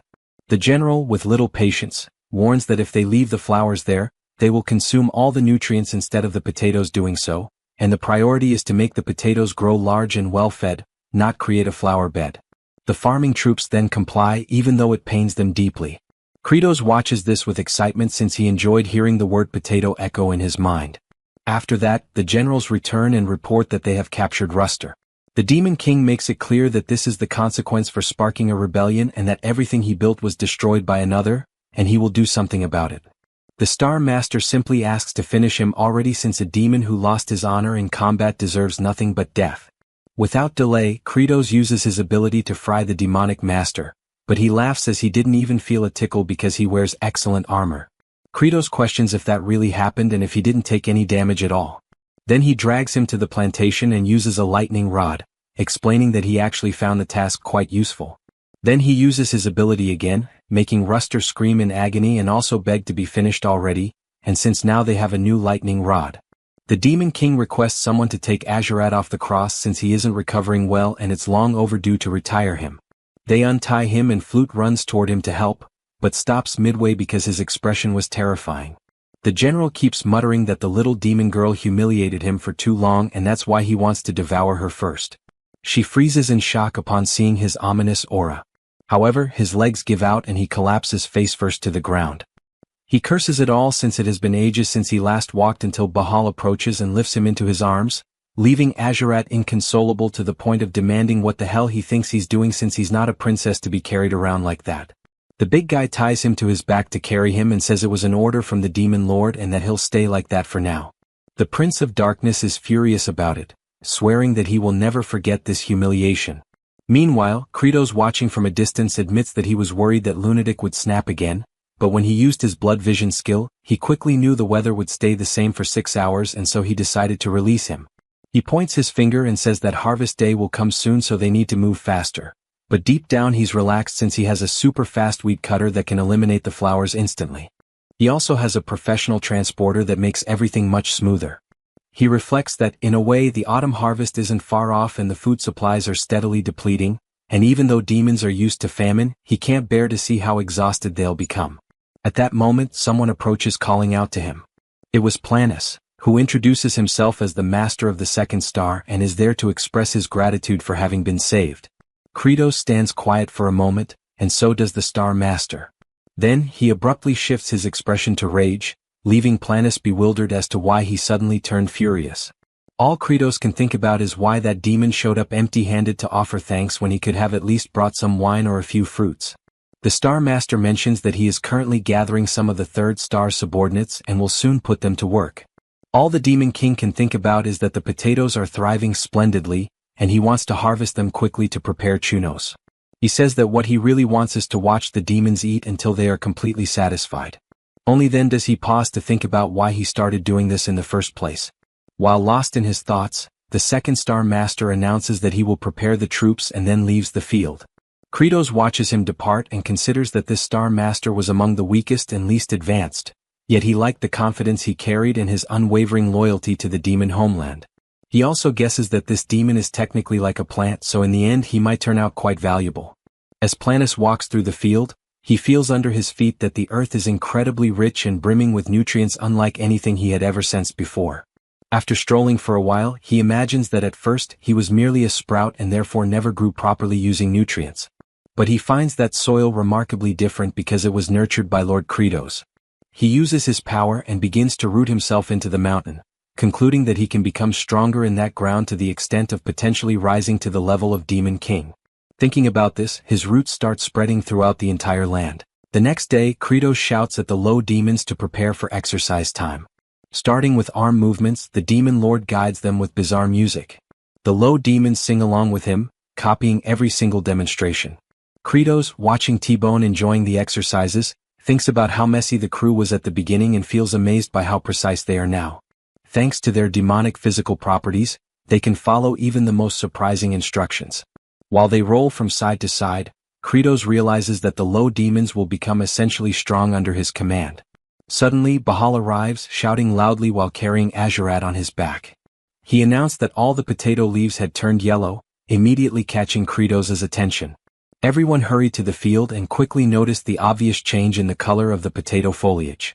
Zephyros sighed heavily at the sight and questioned aloud if it would truly be impossible to produce anything now. Sergi grew visibly disheartened witnessing the scene. Hartok, on the other hand, found himself completely puzzled, unable to comprehend what had gone wrong. He speculated whether it might have been due to the absence of wind or perhaps even a shortage of water. This left him feeling frustrated and betrayed by his own expectations, causing him to angrily question why on earth he had pinned his hopes on something that now seemed nothing more than a foolish delusion. Just then, the brother stepped forward, approaching the generals and making his way over to the potatoes. He knelt down, grabbed one sprout and carefully pulled out a potato. This action startled the monocled general, who immediately noticed that while the potatoes appeared slightly pale, they were still impressively large, even 2 or 3 times the size of the first potato they had planted. Kratos broke into a satisfied grin and pointed out that they were overlooking the real success. The potatoes had effectively done their job. By absorbing all the nutrients from the leaves, they had grown larger and, as a result, likely tastier.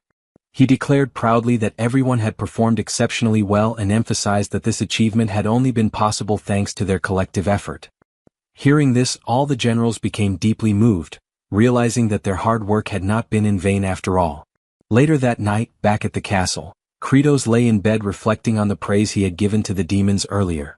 This moment of appreciation stirred up memories from his past life, when he had once planted a tomato plant and his grandmother had complimented him, saying the tomatoes were thriving because of his care. The next memory that haunted him was seeing her being taken into an ambulance, and all he could do was scream helplessly as he watched her being intubated. After dwelling on these thoughts for a while, he rolled over and began to criticize himself, thinking that such sentimental feelings were pointless. As the Demon King, someone meant to embody coldness and authority, he believed he shouldn't allow himself to feel emotions like that.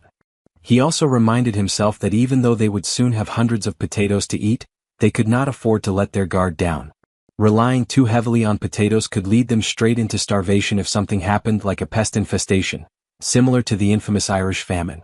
In other words, he understood clearly that while potatoes would solve the immediate crisis, they would eventually need to plant a variety of other seeds to ensure future survival. Suddenly, a violent tremor shook the ground, prompting him to leap up and demand to know what was happening and if there was any issue within the castle.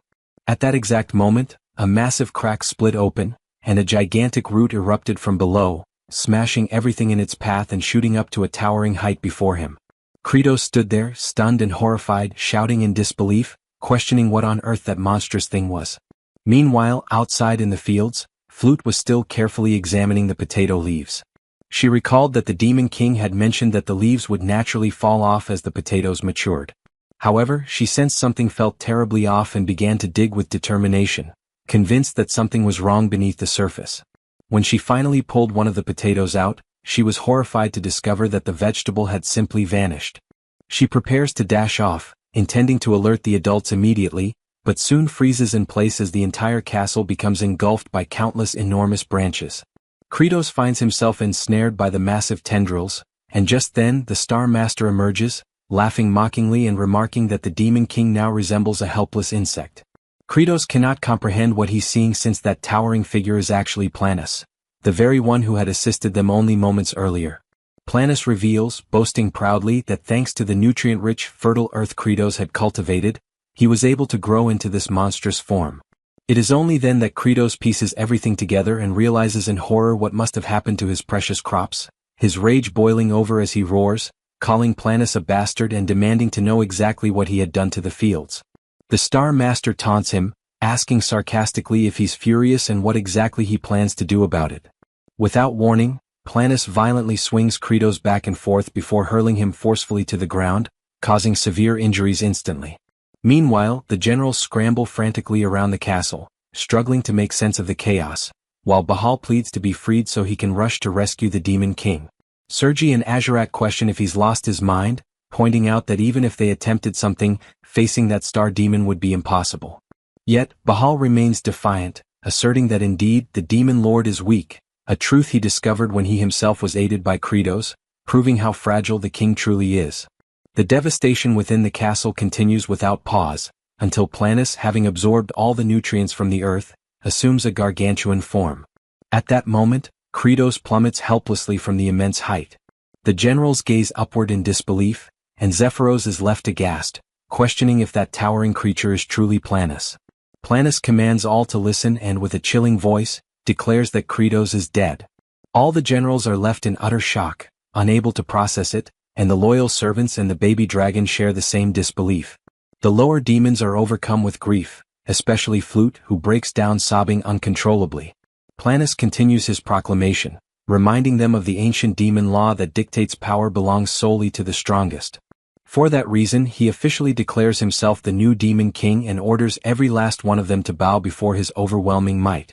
Hartok reflects on the unfolding scene, realizing that the Star Master had indeed absorbed all the land's nutrients, and with Kratos incapacitated, he is now unquestionably the strongest. Accepting this brutal truth, he bows, resigning himself to the rule that demons always follow strength above all else. Sergi, filled with frustration, reluctantly bows as well, followed by Bahal and Azurat. Zephyros remains in disbelief, paralyzed by the reality of the situation, while Azurat urges him impatiently, demanding that he show proper respect. Seeing no alternative, finally bows too, and in that moment, everyone submits to the colossal new king, while Zephyros can only cry, mourning the loss of his sovereign. Meanwhile, Kratos finds himself in a different realm, where he hears the voice of his mother from his childhood, calling to him and inviting him to play hide and seek. He senses something odd about that day and wonders aloud if this might be a dream. His mother instructs him to close his eyes tightly, promising to count to 10, and only after that should he begin searching for her. The young boy begins to count, and when he finally reaches 10, he calls out, asking desperately where she is, unable to locate her. In a rising panic, he starts to scream, pleading for his mother to come out, and wonders if counting to 10 again might somehow bring her back. Kratos observed that moment with his head lowered, as his childhood self could do nothing but cry out for his mother, sobbing and insisting that he had finished counting and for that reason, wanted her to appear. Suddenly, a system notification called out to Kratos, urging him to wake up. He eventually forced his eyes open, trying to comprehend what had happened and questioning whether the message had truly addressed him by name. Confused, he asked the notification where it was and if, by any chance, he had already died. The system instructed him to move, warning that if he did so, he might still survive. He wondered if he could use the glitch technique but quickly realized he couldn't, since there wasn't even enough space to shift his body. However, he noticed that at least one of his hands could still move, so he decided that even if it had to be slow, he would begin digging. Despite the agony, he kept pushing himself, determined not to give up. Meanwhile, outside, Planus called for the scribe to come forward. Zephyros approached and introduced himself formally as the recording secretary. The Star Master then commanded him to record everything accurately, declaring that this was their first grand step and announcing that they would soon begin the invasion of human territories, making it clear that they intended to dominate all humans and raise them like livestock to be consumed. Hartok lamented the situation, remarking that it seemed they had gone back to the beginning. Azurat thought it was actually good news, as at least he would get to fight and slaughter as many as he pleased. Sergi reflected that this was the life demons had always led anyway, and if it meant satisfying his hunger, then so be it. Bahal, on the other hand, didn't think about anything at all. At the same time, all the generals struggled to understand why this new situation left them feeling so uneasy. Meanwhile, Kratos kept trying to crawl out from beneath the debris but felt his breath slipping away as he struggled to breathe properly. Back outside, Planus ordered all the demons to seize their weapons, declaring that it was time to march forward. Zephyros had a thought and warned the new demon king that they couldn't go to war at that moment. Planus didn't appreciate hearing that, and his menacing look caused all the generals to tense up in fear. The secretary tried to clarify that the only food they currently had was a small supply of potatoes, which wouldn't even be enough to feed half the army. Planus dismissed the concern, saying they actually had more than enough food. Then, using his massive branches, he seized Flute, leaving her terrified. Her father began screaming desperately in horror. This immediately caught Azurat's attention. Planus displayed the frightened girl and announced that there were many weak, worthless demons there, ordering that they be used as sustenance. The girl screamed frantically, insisting that it wasn't like that anymore, and that nowadays they could survive without devouring each other. She shrieked louder and louder, reminding everyone that the king had promised them such a future. Planus watched her desperate cries and then dropped her from the towering height. Meanwhile, Kratos, still trapped under the rubble, realized that his heart was stopping. He concluded that if he died now, all the demons would starve. So, he forced his eyes open and activated the bloody strike technique on himself, electrocuting his own body. He decides he cannot allow everyone to starve again, so he resumes digging, screaming with all his might to draw out energy, and with that effort he manages to dig even if only little by little. Outside, Planus is watching as Azurat rescues the little girl, cradling her in his arms. The MC keeps struggling to climb, and whenever his heart threatens to stop, he uses his bloody impact technique to jolt himself awake, but he realizes he's far too exhausted. Then he starts to contemplate whether he still has a long way to go, or if at least he is heading in the right direction, questioning whether his efforts still hold any meaning. Thinking about this weighs him down even more. Outside, all the generals stare wide-eyed, watching Azurat holding the child. Flute is speechless after being saved, and the Star Master asks if he has completely lost his mind. The Blood Prince just keeps staring until he feels the tremor and realizes the massive demon is closing in. Panicked, he tries to cover up by claiming that the little girl is his snack since he had been eyeing her for a long time. However, Planus doesn't buy into this absurd excuse and strikes Azurat harshly with a branch, sending him flying past the generals and leaving him knocked out on the ground. Zephyros laments the scene since he's powerless to intervene. The Star Master once again demands that everyone get ready for battle. Zephyros musters courage and shouts that there's no valid reason to proceed like this. Immediately after saying that, one of the branches lunges at him, but the tyrant general moves swiftly with his axe and intercepts the strike, making Planus even more enraged. Bahal yells that the Demon King had left a mission for the secretary, questioning who will count the potatoes if he perishes. The Star Master retorts, asking if they are suggesting a rebellion. Hartok quickly denies it, saying such a thing would be unthinkable, but he stresses that they believe the former Demon King Kratos's plan to invest in farming was a much wiser directive. Sergi requests permission to speak and recalls that the previous Demon King showed them a path where no one needed to die, and because of that, she questions why they should go to war if another solution already exists. Planus loses patience at being defied and begins summoning countless roots while screaming that he is the strongest and, therefore, everyone must submit to him. However, they refuse, declaring that true strength comes from what is just, and all the generals ready themselves for combat. The lower demons also shout that the Real King is only Kratos, warning Planus that he will pay for what he did to the fields. Instantly, the roots move toward the demons, but Hartok doesn't allow it, using his mist barrier to block the attacks and protect the farming troop. Bahal places Sergi on his hand and hurls her into the air, giving her the opportunity to slice through all the incoming branches. She then looks directly at the Star Master and yells that she will start by tearing out his eye first. However, he finds this amusing and, besides blocking her attack, also captures the generals with shocking ease. Then he announces that they are all going straight to the canopy for daring to oppose the new Demon King and makes it clear that he is 1,000 times more majestic than the feeble Kratos. While attacking the entire troop, he declares that the former king was nothing but a weakling who perished without even resisting, and because of that, he questions what was so special about that fool since he saw nothing admirable in him. He gets ready to deliver the final strike on Zephyros, who is trying to protect Flute, until suddenly he hears a voice from the MC asking why he's hurting his self-esteem like that. Then Kratos appears, fist clenched, intercepting the attack aimed at his secretary. Next, he smashes the branch into dust in an instant. Planus is stunned to see him alive, unlike Flute, who immediately smiles upon seeing him. The system message appears, stating that Kratos has unlocked a new system and skill at the edge of death, and that concentrated nutrition has been activated. Zephyros and Flute stood frozen, wide-eyed, as Kratos emerged with sudden violence, his crushing blow stunning them both. His bruised and blood-stained knuckles tore deep into the terrain, a brutal signal of his relentless battle to claw his way back. His gaze radiated an intense crimson blaze, forged from the strength of his former self. To grasp this overwhelming energy, one must look back to a time when Kratos was younger, untamed and broken. A frail elder had once asked why he kept speaking as if surrender was his only path. A despondent, youthful Kratos, hunched low and consumed by despair, confessed that existence had become unbearable. Calm but firm, the woman pressed on, questioning if life truly was that unbearable, then why bother surviving at all? Holding a tiny seed gently between her palms, she told him that each of us is a seed. She insisted that all life begins as a seed, forced to fight upward through difficulty to reach the light. With optimism and patience, she claimed one sprouting life would inspire others, and that inspiration would spread. In her serene certainty, she imagined a world reshaped by growth, starting from a single act of resilience. She had promised that all would turn green, conjuring an image of rebirth and flourishing beauty. Kratos, young and raw, rejected what he saw as hollow sentiment, drowning in the weight of his own suffering. Furious, he screamed, questioning why he had been forsaken by his parents, wondering aloud if he was nothing but a failed seed. Tears fell as he vowed he would survive, on his own terms without anyone's help. In a flash of dread, that bold promise shattered as he raced into a hospital room, reality crashing down.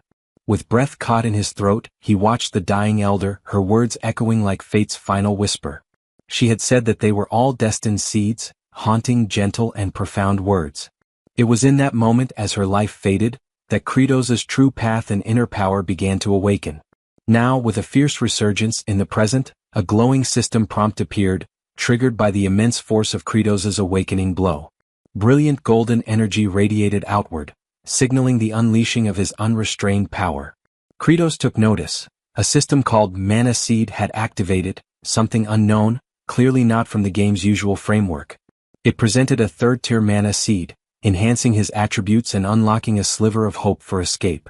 Then came the unveiling of a rare function, concentrated nutrition, an ability allowing all stats to be funneled into a single category, usable once each day. Kratos's eyes lit up, burning with determination. His course was now clear. A baseline boost of 30% to all attributes appeared as the seed took root. A radiant blue nucleus, shaped like a seed, materialized before him, the heart of this new strength. His power now amplified further to 39%, the metamorphosis drawing near. Letting loose a primal roar, Kratos invoked concentrated nutrition, directing the totality of his stats into raw physical might. His physical prowess skyrocketed to an incredible 155%, all other stats falling to mere fragments. With explosive force, he erupted from below the surface, his body wrapped in dirt, a walking embodiment of brute strength. Planus recoiled, visibly staggered by the crushing weight behind Kratos's punch. The towering foe stumbled, disoriented by the sudden reversal of momentum. The earth itself groaned and cracked beneath Kratos's return, unable to withstand the magnitude of his reawakening. From the rubble, a golden-lit arm thrust upward, declaring the return of a forgotten legend. His flowing cape swept the air dramatically, a banner of war revived. Kratos, once demon lord, now reborn, stood unyielding, staring down the immense form of Planus.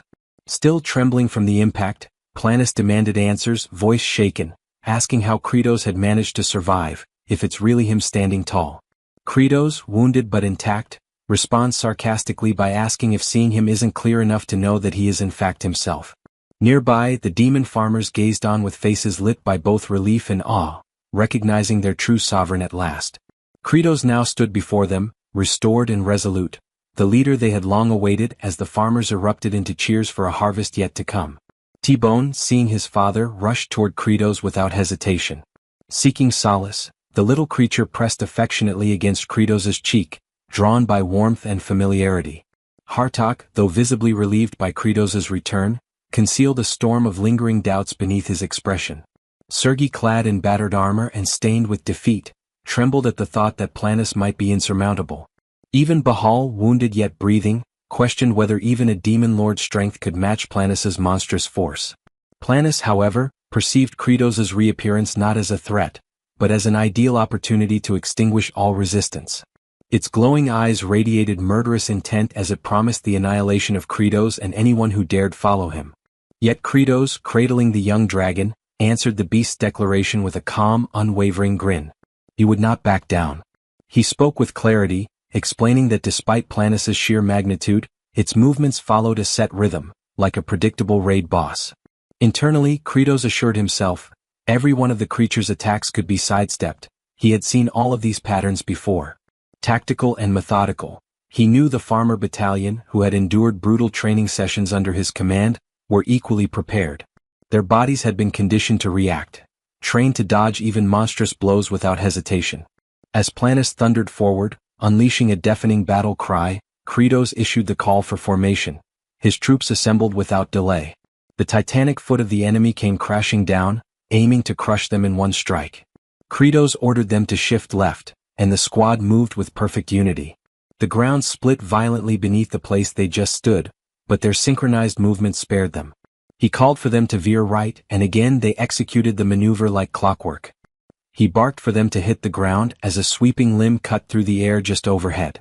Kratos' voice rang out, commanding them to roll and not stop moving as the team ducked and spun through the chaos. He commanded them to fall back, leading a coordinated retreat as Planus' pounding blows tore craters into the battlefield. Explosive and relentless, Planus' might was staggering, but Kratos' core adapted with every strike. He shouted again for them to leap, as an enormous limb shattered the terrain where they'd been moments earlier. The beast howled in exasperation, unable to grasp why none of its punishing blows landed. Kratos' grin widened. He had seen it clearly, Planus' patterns left it exposed during the recovery after each assault. He directed them to rotate formation, preparing his unit to capitalize on that fleeting moment of vulnerability. Together, Kratos and his steadfast farmer legion turned as one, primed for the next phase. He raised a hand and pointed, marking the moment to act with pinpoint precision. Fuming, Planus trembled with suppressed fury, its rage mounting as futility dawned on it. A deep red glow enveloped the beast, and with a deafening cry, it descended into full frenzy. Its enormous form writhed and convulsed, overcome by a wave of destructive mania. Unstable and savage, the creature pounded the earth in a blind fit, toppling all within reach. Kratos muttered with a knowing smile that this was it. Planus had entered its berserker phase just as expected. He bellowed for T-Bone to go, releasing the little dragon into battle. Brave and bubbling with resolve, the tiny dragon inhaled deeply, puffing up its chest with purpose. Focused and icy, it released a torrent of freezing breath, a concentrated blast of frigid air. The frost-laced attack struck Planus directly, clinging to its thick hide and beginning to immobilize its form. Caught off guard, Planus recoiled, its body twitching as the unnatural cold seeped through its enormous limbs. Kratos observed thoughtfully, even with his reinforced strength, brute force alone wouldn't be enough to break through such a massive frame. Yet the creature was still a plant. That simple fact anchored Kratos' calculated approach. The thought sparked a glint in his eyes as his mind unfolded its ruthless scientific logic. Bitter cold, merciless and methodical, would expand Planis's internal structure. The extreme temperature would rupture the beast's fibrous body from the inside out. A smirk crept across Kratos's face. He knew the moment of execution was drawing near. T-Bone swiftly retreated just as the massive entity began to groan under the freezing pressure.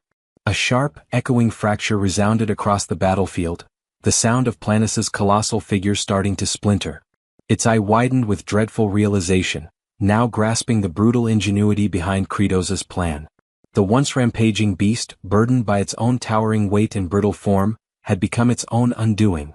Kratos's smile grew colder, savoring the impending ruin. Planis howled in panic, asking what was happening as its insides shredded themselves apart.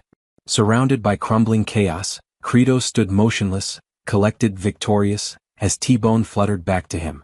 The little dragon nuzzled against his arm, weary yet triumphant. Kratos gently praised him, acknowledging the effort. Cradling his companion, Kratos stepped forward, preparing to deliver the concluding blow. He crouched low, muscles coiling with power as he readied his final offensive. He growled that this would end now, hurling himself forward with blistering velocity toward the faltering Titan. As he closed in, Kratos exposed another botanical vulnerability, one that plagued all tree-like foes. A hollowed, dark knot, the heart of weakness, yawned open across Planis's bark-like chest. That cavity, the very flaw in its otherwise impenetrable surface, marked the end. Summoning the full might of his enhanced power, Kratos reared back his fist. With a primal cry, he drove it into the knot, striking with terrifying force. The impact unleashed a chain reaction. The titanic frame of Planis convulsed and shattered. It broke, splintered, and groaned as its structure buckled from within. Each fragment of its wooden flesh fell like shards of a collapsing tower. Finally, a guttural moan escaped the beast's core, and Planis's massive frame began to cave in, signaling its annihilation. As its form disintegrated further, its essence evaporated into the air, dissolving, scattering. A violent explosion ripped through the landscape as the core burst apart, dispersing corrupted energy in all directions. Onlookers, Kratos's allies, gazed from below in stunned reverence. Their demon lord had triumphed. The final wail of Planis echoed briefly before silence took its place. The great tree's reign ended, or so it seemed. Yet amidst the settling dust and shards, a haunting remnant remained. A piece of its frigid form, suspended in crystalline stillness, pulsed with eerie green light. It refused to dissolve. Refused to fade. Perplexed, Kratos narrowed his gaze, unsure if the monster had truly perished. He watched as the distorted visage of Planis receded, only to sink unsettlingly into the soil. Its root-like appendages slowly disappeared beneath the surface, its presence lingering like a toxin. This wasn't how boss-level enemies were supposed to die. Suddenly, a chilling certainty gripped him. From the tainted ground below, Planis began to reform. Its essence twisted upward, reshaping into something darker, more fearsome. Kratos tried to move, but it was too late. Tangled tendrils of living bark ensnared him. He was bound, immobile. Towering above him stood a newly reborn monstrosity, a twisted, humanoid tree abomination. Across the battlefield, the farmer corps stared in horror, their morale cracking as the nightmare renewed. Planis, now reawakened and grotesque, announced the truth behind its rebirth. It had not fallen, it had fed. Consuming the battlefield's nutrients, it had returned stronger. A cursed seed, that's what it called itself. A cursed seed, nurtured in poisoned earth. And now, bearing the legacy of corrupted might, it declared its new purpose, to drench the world in venomous death. With a menacing promise, the reawakened plant monstrosity lunged forward, intent on annihilating Kratos. Bahal interceded, swinging a massive axe in defiance. Ancient, thudding, his strike landed with a solid crash against the beast's hide. But the blow had no effect. The grotesque creature remained untouched. Before the warrior could react, Planis retaliated with overwhelming force, sending him hurtling through the air like a broken doll. Sergi emerged, retaliating with a storm of razor-edged blades. Her flurry barely grazed the surface before Planis's unyielding form repelled her offensive.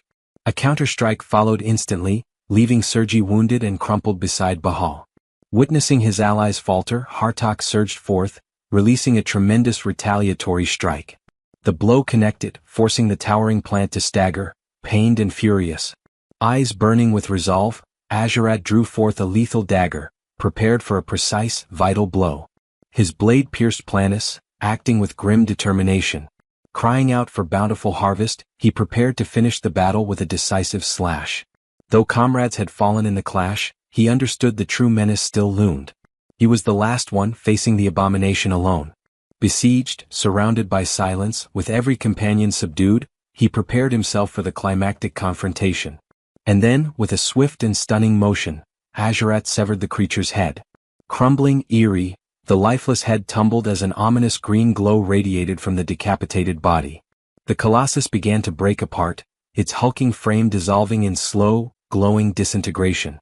Sparkling motes scattered as the beast was reduced to dust. At last, every trace of Planus, even its twisted origin, had been obliterated, cleansed completely from the world. A peaceful, radiant shimmer lingered over the battlefield, casting ethereal light upon the victors. The farmer corps and surviving warriors stood still, bathing in the fading glow, their trials ended. Freed from the plant's corruption, the former demon lord spat curses upon Planus's demise. Hartok and comrades, though wounded and wearied, began to recover as the echoes of battle died. Meanwhile, Zephyros pledged to amend the betrayals that had transpired and claimed the victory of the demon lord's army. Hartok proudly proclaimed the triumph of the demon lord's ranks. Kratos watched the cheers, but concern took him. The cheers drowned the moment.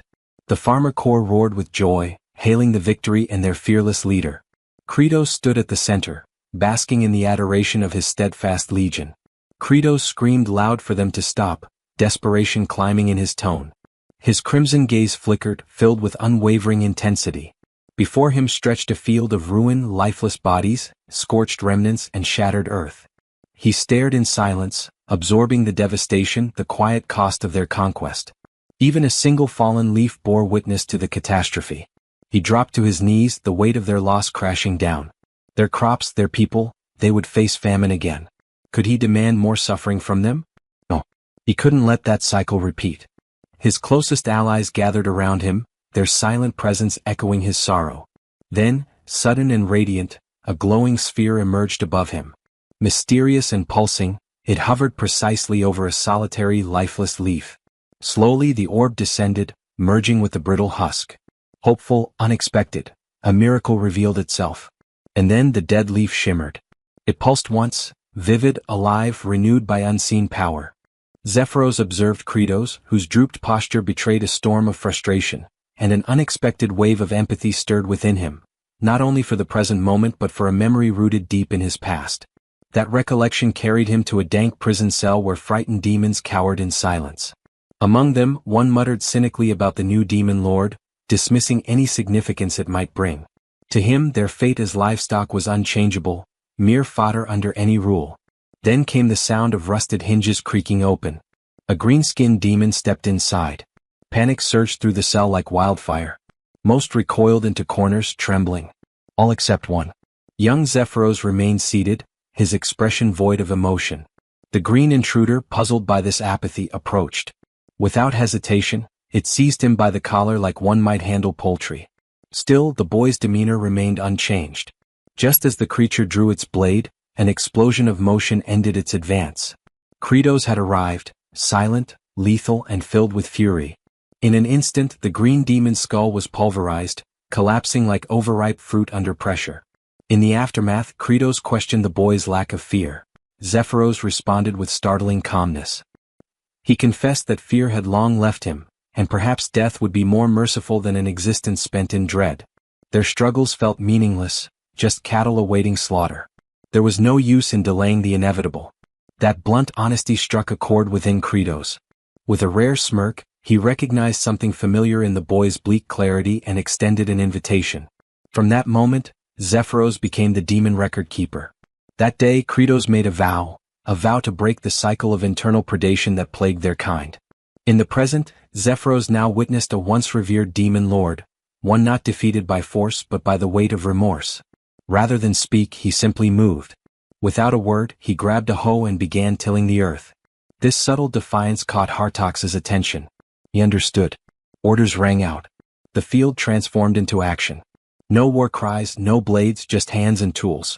The demons, hardened from countless battles, responded to a different call now, one of soil, sweat, and solidarity. Their chants became rhythmic, echoing their new resolve. They sang of plowing through hardship, of oxen moving slow but steady, and of calloused hands pushing through resistance. Kratos, watching in silence, slowly grasped their intent. They had not been broken, they were ready. His eyes sparked with realization. Assignments were given with purpose. One unit would seek out every viable potato. Others prepared tools, sliced seed potatoes, aligned rows, raised soil beds. Zephyros would ensure the blades remained spotless. Hartox would take command of the front effort. Agerat was sent to gather all equipment. Kratos, filled with renewed conviction, raised a clenched fist. Their unified response echoed, a declaration of purpose, of harvest. Among them, Baal charged like a beast of burden, rope clenched between teeth, dragging a plow with raw, unfiltered strength. The image struck Kratos deeply. In that instant, the act of farming revealed itself not as mere cultivation, but war. Against drought, against blight, against failure. Elsewhere, Flute discovered a tiny sprout. Her expression radiated wonder, as if she had unearthed a priceless gem. Declaring it valuable, she lunged for it. But it wouldn't budge. Still tied to a post like a scarecrow, Raster mumbled suggestions half-heartedly. Just when she nearly gave up, another hand joined hers, Agerat's. Together they heaved. From the stubborn soil emerged an enormous root cluster, a potato so massive it could rival a final boss. In a cruel twist of irony, it landed squarely on Raster's face. Flute beamed with accomplishment, and Kratos turned at the commotion. His expression froze. What lay before him wasn't imagined, it was a real potato. Enormous, healthy, and alive. He was speechless. The soil, once barren, had come alive. The explanation came to him suddenly. After the defeat of Planus, faint sprouts had begun appearing. It all made sense. The walking colossus of a forest had redistributed nutrients into the land through its very collapse. Without hesitation, Kratos ordered a full excavation. The farmland burst into activity. Reports of colossal tubers echoed from all sides. A farmer lifted one that nearly needed transport clearance. It was undeniable. The soil was overflowing with bounty. Cries of discovery rang out. T-Bone, ever relaxed, lounged atop a potato the size of a cart, licking it like a sun-warmed treat. Tough demons, once warriors forged in brutality, now danced in joy, arms full of produce, faces beaming like children in spring. Zephyros, voice shaken with emotion, glanced toward Kratos with a question that needed no answer, asking if this is a bountiful harvest. Kratos held the massive crop in his arms. His gaze softened. The weight was real. His voice, usually stern, carried warmth. Tears welled up, not of sorrow but relief. Around him, laughter broke out, unrestrained and pure. And so it was. Against all odds, with hands once trained for war now sowing hope, they had achieved what once felt impossible. A true, bountiful harvest. A harvest awaited, one where hunger would no longer shadow their lives. Within the newly established demon stronghold, Kratos, bearing the title of Demon King, examined a cluttered assortment of makeshift reports pinned to a worn-out board. His gaze was sharp, expression solemn, as he reviewed the current status of the Forsaken regions. The first territory, labeled with a solitary star, Sartl. Its ruling lord had made the mistake of rebelling, an error swiftly met with destruction. Adding to the fortune, once the heart of Frost ceased to pulse, his followers had disappeared like unpaid apprentices on the eve of a festival. The area now lay deserted, an open canvas for any ambitious settler armed with determination and a shovel. Next came the two-star zone, Planus's former domain. The death of its master left his scattered forces in complete disarray. Unsure of their moral compass, they wandered aimlessly, like forgotten side characters abandoned mid-quest. Then there was the third-star domain, Raster. An individual whose most notable legacy involved acting as a literal lightning rod. Oddly enough, perhaps his most meaningful contribution to date. Kratos considered retribution for past disobedience, but it felt akin to blaming a hamster for steering a sinking galleon. The final and most complex, the four-star territory, was home to a serpentine figure known as Tartu.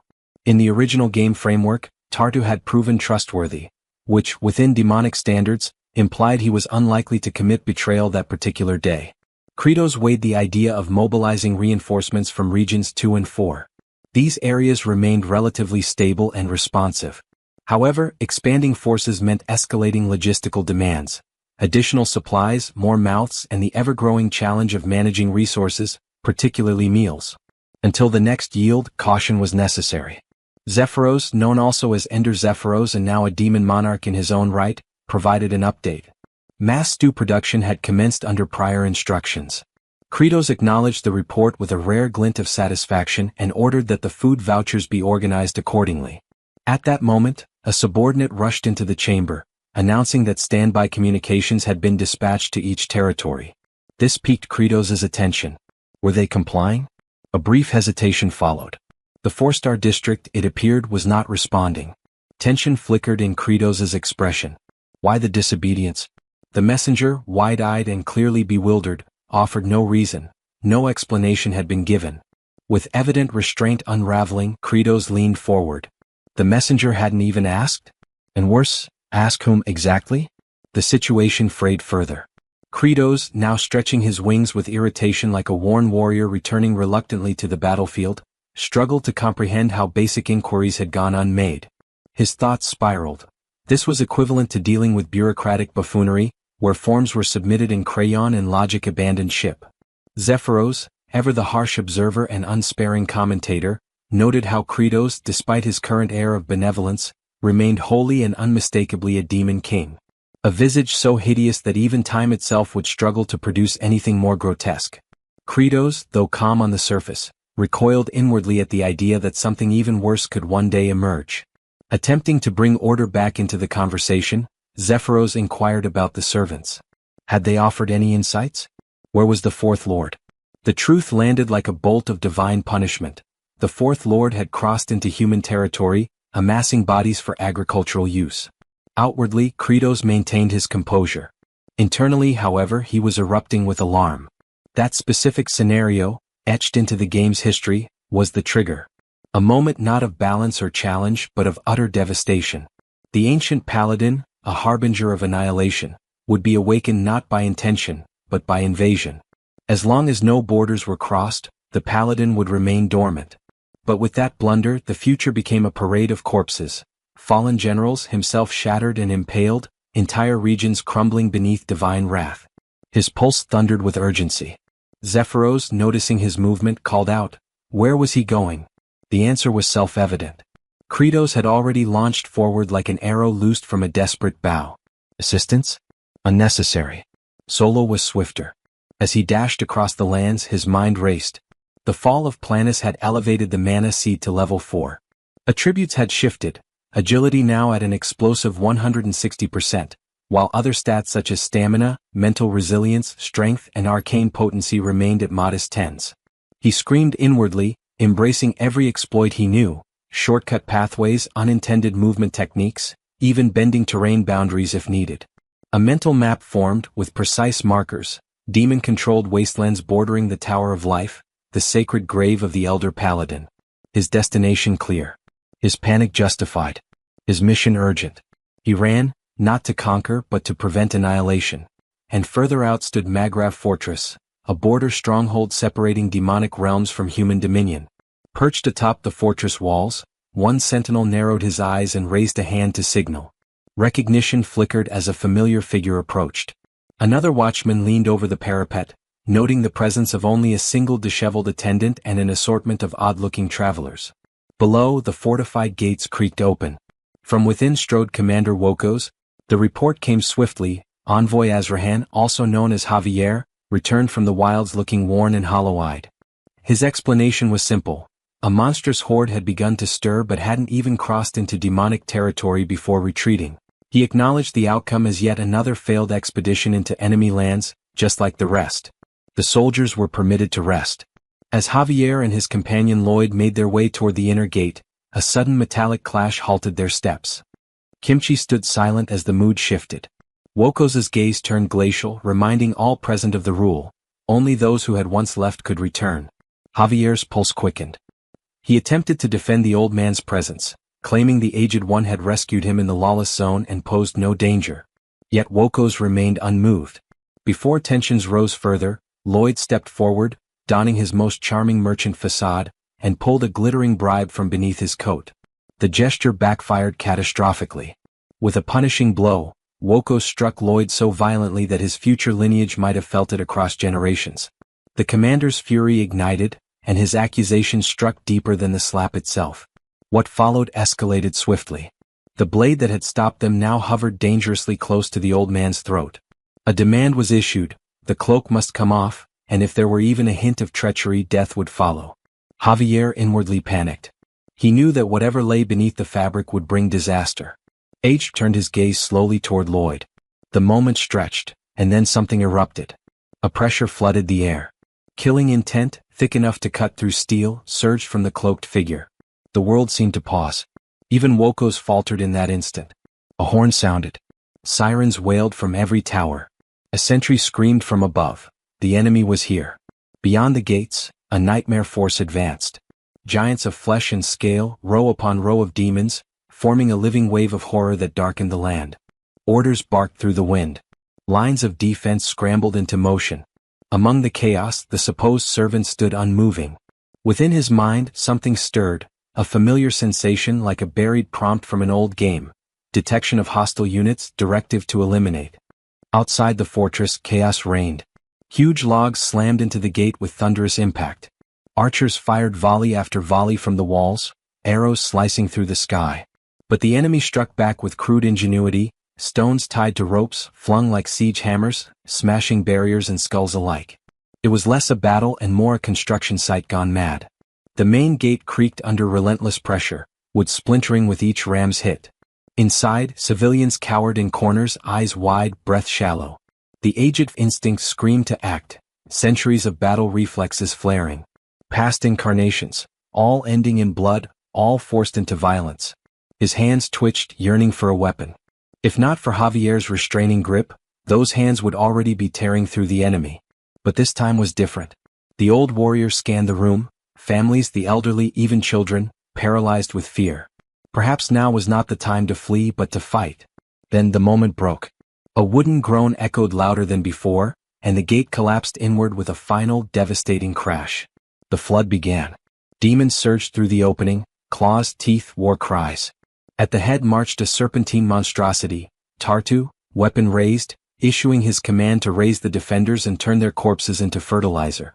Commander Woko's shout split the chaos. He called for the destruction of the rear bridge. A soldier hesitated, stunned. The commander's eyes burned with desperation. Death was inevitable, but the homeland had to be protected. No demon could be allowed to cross. The order flew, and in moments, the rear bridge detonated into a storm of debris and smoke. Any escape was now severed. Javier's complexion turned ashen, lips dry. He could hear the explosion ringing in his skull. The bridge was gone. Lloyd beside him turned a shade paler, nausea clinging to his features like sweat. The grim truth settled, there would be no escape. Among the defenders, one cried out in despair over dreams unfulfilled. Without warning, a cataclysmic blast ruptured the air. A segment of the outer wall shattered next, sending stone and dust cascading into the chaos. Tension turned instantly into bedlam. Shrieks filled the air, bodies scattered in all directions, many stumbling in blind panic. Amid the frenzy, a colossal demon surged from the ranks, its massive hand descending into the sea of people to snatch a young girl. Her shrill cry pierced the air, matched by the agonized scream of her mother. Instinct seized Javier. He sprinted forward, but was immediately halted by a firm grip from Lloyd. Meanwhile, the kimchi remained still, entirely composed. A moment later, the demon's torso simply vanished, erased in an instant as if sliced from existence. The child plummeted from the severed grasp, but Javier broke free, diving through the smoke to catch her midair. He cradled her during the roll, absorbing the impact. Even Lloyd stood stunned, struggling to comprehend what had just unfolded. Above, Kimchi descended, his cloak catching the wind in a silent display. His gaze swept the battlefield until it locked onto Tartu. With no sound but the whisper of fabric, Kimchi landed directly in front of him. There were no theatrics, no glowing runes or swelling music, only a solid thud as his boots met the ground. Tartu's eyes narrowed, puzzled by the Kimchi's attire. The outlandish clothing seemed out of place, almost comical.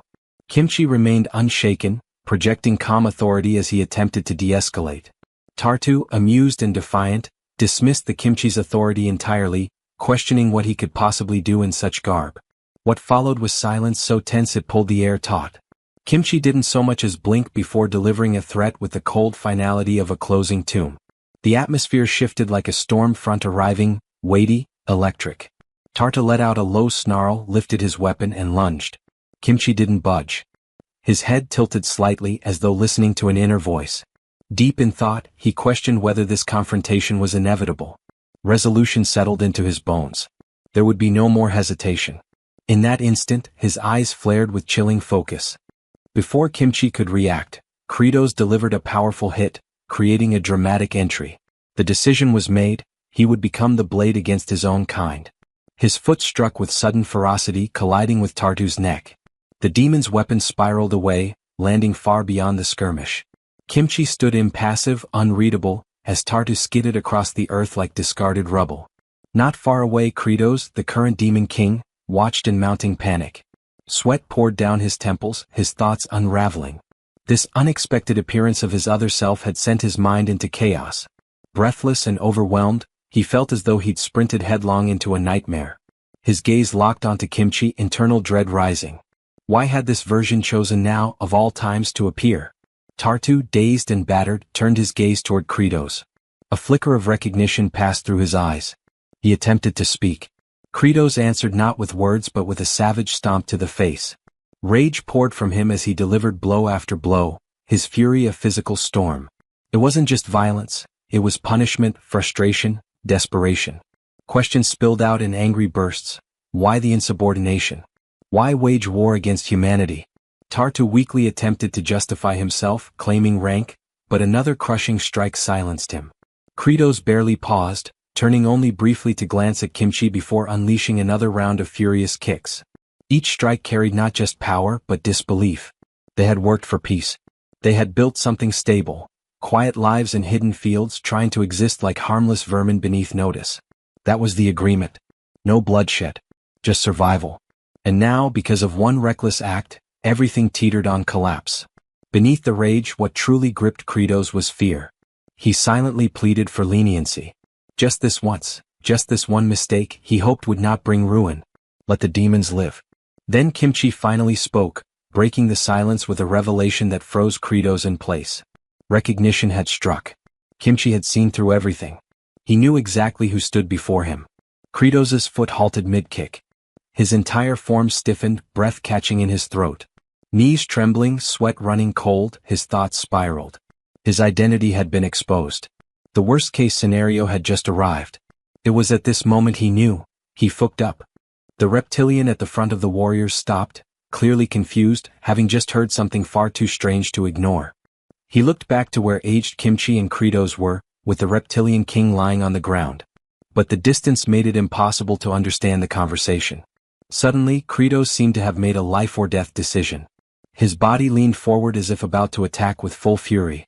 Aged Kimchi kept an impassive expression while Kratos suddenly took a step, then drove his horns into the ground, leaving both reptilians and warriors equally perplexed.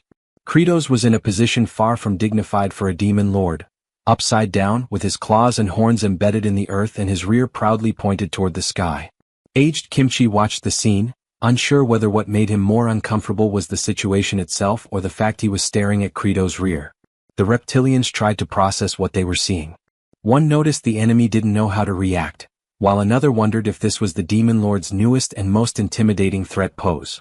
Aged Kimchi looked at Kratos and asked what he was doing. Kratos remained in that position, explaining that he was performing a bow, a gesture expressing extreme gratitude or an apology. He stated that, as demon lord, he had no intention of invading the human world, and that his subordinate had acted on his own, which was why he came quickly to contain the situation. The hero doubted Kratos, questioning if he really thought anyone would believe the words of a demon. Kratos began driving his horns into the ground repeatedly, asking to be believed and promising to apologize dozens, even hundreds of times, until his horns were completely worn down. A little farther away, one reptilian thought that act of tearing the ground with his horns was a threatening stance, like that of a bull. Another thought it was exactly what was to be expected from a demon lord. Kratos thought about how pathetic and shameful he must look, but knew that if he didn't do it, all demons would die. Sweat ran down his face as he clenched his teeth, determined to act as a responsible leader. He remembered that when he was a child, he once saw a worker kneeling before his superior, with his forehead almost to the ground, begging for forgiveness. The superior, with a cruel smile, mocked him and made it clear it would not end anytime soon, even threatening his reputation. Kratos had decided he would endure any humiliation if it meant protecting his people. Back in the present, he kept striking his horns against the ground countless times without stopping, opening holes in the dry earth with each blow. Aged Kimchi watched the scene with a steady gaze, stating that all of it was useless and that he existed to kill him. With a grim expression, Aged Kimchi raised his heart-shaped wand, determined to end Kratos right there and then wipe out the remaining demons. However, Kratos made no attempt to defend himself. He simply continued slamming his head against the ground with force. That echoed in the hero's mind, that he should kill them all. Until Aged Kimchi stopped, noticing a strange pattern in the demon lord. The hero realized that Kratos had been hitting his head on the ground exactly 10 times, then making a brief pause and then another 10 strikes. It felt oddly familiar. Then he had a revelation. The Call of Duty bore a resemblance to Kratos. While scouring the demon's land, he always did everything in sets of 10. Before stepping into a trap, he would count 10 times. Even when doing some odd, meaningless act, it was always intense, repeating the pattern as if following an invisible command. Back to Kratos. He looked regretful, pleading for mercy with such emphasis that it completely contrasted with the usual demeanor of a demon lord. Aged Kimchi stood there, surprised, keeping still while Kratos remained kneeling, head bowed before him. In his thoughts, he questioned why the Call of Duty had presented itself in the form of the demon lord. Feeling lost, he told Kratos to stop it. Kratos lifted his sweaty face toward him, and Aged Kimchi merely muttered for the demon to disappear, warning that he was one step away from losing his patience and killing him right there. To Kratos, that threat sounded like a relief, making him smile. Quickly, he picked up the reptilian king of the 4th region and placed him over his shoulder, thanking him in an emotional tone and promising never to forget that gesture for the rest of his life. Then he ordered the other reptilian demons of the 4th army to retreat immediately, shouting for everyone to withdraw quickly. The reptilians were confused by the sudden turn of events, not fully understanding what had just happened, but they followed the demon lord's order without question. Kratos led the way, carrying the reptilian king on his shoulder, followed by the other reptilians advancing with swords in hand. Meanwhile, Aged Kimchi remained still amid the cloud of dust raised by their rush. The reptilian king lifted his head, beginning to regain consciousness, and saw Aged Kimchi's back as he stood apart from the group. In a burst of fury, he broke free from Kratos and charged with determination toward his target, claws aimed at an enemy who seemed unaware of his presence. Kratos tried to stop the attack but failed.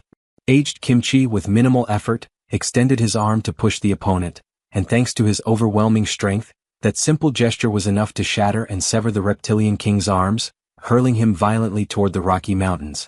Kratos, standing behind the other reptilians, watched the scene in disbelief, his hand still raised in a motion of attempted intervention. Soon, the heavy, dull sound of the reptilian king's body smashing against the rocky wall echoed, followed by the impact of his arms falling separately to the ground. The king's blood slowly trickled down the mountain as Kratos watched, body trembling and sweat dripping down his face. Aged Kimchi's bright blue eyes were fixed intensely on him. Horrified, Kratos felt a whirlwind of negative thoughts flood his mind. Aged Kimchi acknowledged that this decision had not come from Kratos, but from someone else. Without another word, he tossed his cape back and began to walk away, leaving a clear warning that if Kratos so much as showed his horn in the human world again, he was certain he would kill him. Kratos grew tense at those final words and remained still, staring at the hero's silhouette as it grew more distant. The scene shifts back to the wall that separates the village from the surrounding Rocky Mountains. Ryjav, surprised to see Aged Kimchi, asks what happened to him. At his side, Diol expresses concern over the hero's sudden disappearance. Aged Kimchi, wearing a serious and downcast expression, replies that there was a battle. Ryjav, incredulous, asks if he really faced those fearsome demons. Wokos appears from behind and, placing a hand on his chest, acknowledges Aged Kimchi's courage, apologizing for any previous disrespect. He mentions how everyone saw the hero defeat the demons with a single blow and make the rest kneel. Aged Kimchi remains silent, unsure what to say, while Ryjav, surprised, confirms the hero's strength but leaves the sentence unfinished. Suddenly, Wokos raises his voice and calls on everyone to cheer for Aged Kimchi, the one who protects the fortress. The warriors raise their weapons in celebration, shouting in unison. Despite the acclaim, Aged Kimchi keeps a blank expression. At that moment, a message appears stating that this is his life in Zoth, and that he has finally escaped the cycle of repeated massacres. Aged Kimchi tilts his head and eventually reveals that he chose the path of sparing others, even though he killed 2 of them, leaving the warriors wide-eyed in surprise. The The scene changes to the abandoned region known as the Fourth Star, a land of storms and desolation. Kratos was running across the dry, cracked ground, with an army of reptilians following at a distance.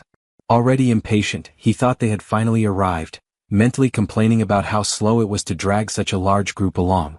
Stopping, he turned, clenched his fists, and ordered the reptilians to return to their castles or homes, warning them that if they invaded the human realm again, he would kill them himself. One of the reptilians stammered, explaining that they only acted that way because they had received orders from Lord Tarthu. Kratos, with no patience for excuses, replied that he didn't want to hear justifications and ordered them to go home immediately. He continued walking, his footsteps echoing over the hardened earth. In his thoughts, Kratos reflected that he was following the path set by the game, where there was no room for mistakes or shortcuts, which made everything take even longer. He knew he needed to hurry to tend to the great potato harvest. Kratos then came across a well in the middle of that abandoned place and thought that, if it still worked, traveling wouldn't be such a big problem anymore. He approached the well, looked inside, and recognized that it contained the system that controlled power-ups and teleportation. He had already tested several of them before, but none had worked. Kneeling down, he placed his arms inside the well and wished to teleport, but believed it wouldn't happen because he wasn't a paladin. Suddenly, a blue light began to illuminate the well, surprising Kratos. A blue screen appeared, informing him that because of his encounter with a paladin, a new game system had been unlocked. The teleportation function through abandoned wells was now available. Kratos' body was sucked into the well, initiating teleportation. Then, another blue screen appeared, stating that all the wells he had visited since arriving in this world had been activated, and asking where he would like to go. During the journey, he thought about going to the Demon Lord's castle underground, but wondered if the location was still intact. The screen confirmed that the well remained intact. Kratos confirmed his choice, and the screen indicated that he was being transported to the underground of the Demon Lord's castle. His body continued to be propelled by the intense teleportation energy, wrapped in a blue blur that dragged him at high speed through the unknown space. Azurat and Flute were in the underground of the Demon Lord's castle. Azurat was holding a broken piece of wood in his hand, frustrated over yet another useless tool. Flute, kneeling beside a pile of small stones, was carefully removing the debris, hoping to find at least one farming tool that still worked. In the middle of the hole Flute was digging, a sudden intense blue glow appeared, leaving her confused. Suddenly, the face of the Demon Lord emerged in the middle of that blue light, wearing an expression of pure dread. Kratos' body burst out of the hole with a thunderous roar, sending rocks and dust flying in all directions. Flute's eyes went so wide in shock it seemed they might pop right out of her head. The scare was so great that she simply collapsed to the ground, unconscious. Azurat turned toward the noise, desperation on his face as he tried to understand what had just happened. Flute lay sprawled on the floor, fainted, right in front of Kratos. He, in turn, tilted his head back, fighting against an intense wave of nausea, his hands pressed firmly over his mouth, trying to hold back what seemed on the verge of escaping. Kratos couldn't contain it. Suddenly, a powerful stream erupted from his mouth, forming a vibrant rainbow. Realizing what was about to happen, Azurat rushed toward Flute. In a desperate move, he threw himself in front of her just in time. Kratos' rainbow-shaped vomit sprayed forcefully, landing squarely on Azurat's back. Flute, who had been unconscious on the ground, woke up in shock. Kratos sat at the edge of the well, wiping his mouth with a tired motion, his stomach churning, mentally grumbling about the lack of delicacy in the teleportation. He wondered if they couldn't just transport him more smoothly the way it would happen in a game. In front of him, Azurat lay sprawled on the floor, covered in that colorful vomit, while Flute scrambled frantically to help her friend. Flute tried to hold back the tears welling in her eyes as she looked at Azurat lying there. Ignoring the entire scene before him, a smile spread across Kratos' face. He reflected that, considering he'd managed to get here with only one bout of vomiting, it was actually a good cost-benefit ratio. Without wasting time, he was already preparing to get started on whatever came next. Kratos rose gloriously, fists clenched, an eager smile on his face, already full of determination to begin mass production of giant potatoes. Meanwhile, Flute wailed in despair, crying over Azurat, who still lay unconscious on the floor. In the storage area, Kratos stood beside Zephyros, admiring the massive pile of giant potatoes, thinking that no matter how many times he saw it, he was always impressed. Zephyros reported that the mist created by Hartok had already been completed.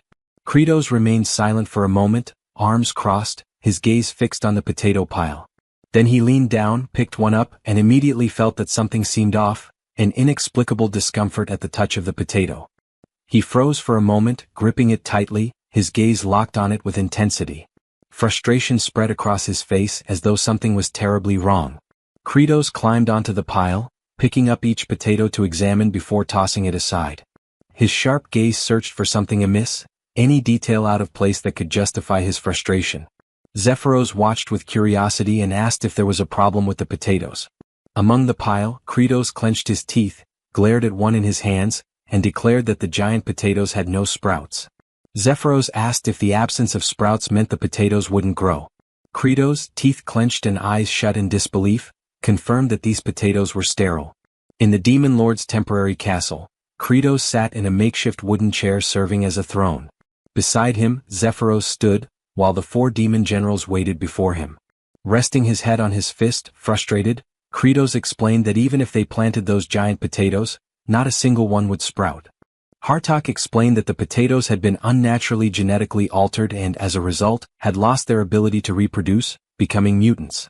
Baal lamented, asking if that meant they couldn't eat them. Beside him, Sergei turned and replied impatiently that eating them wasn't the problem. The real issue was that they couldn't be planted. Once they ate everything they had now, that would be the end.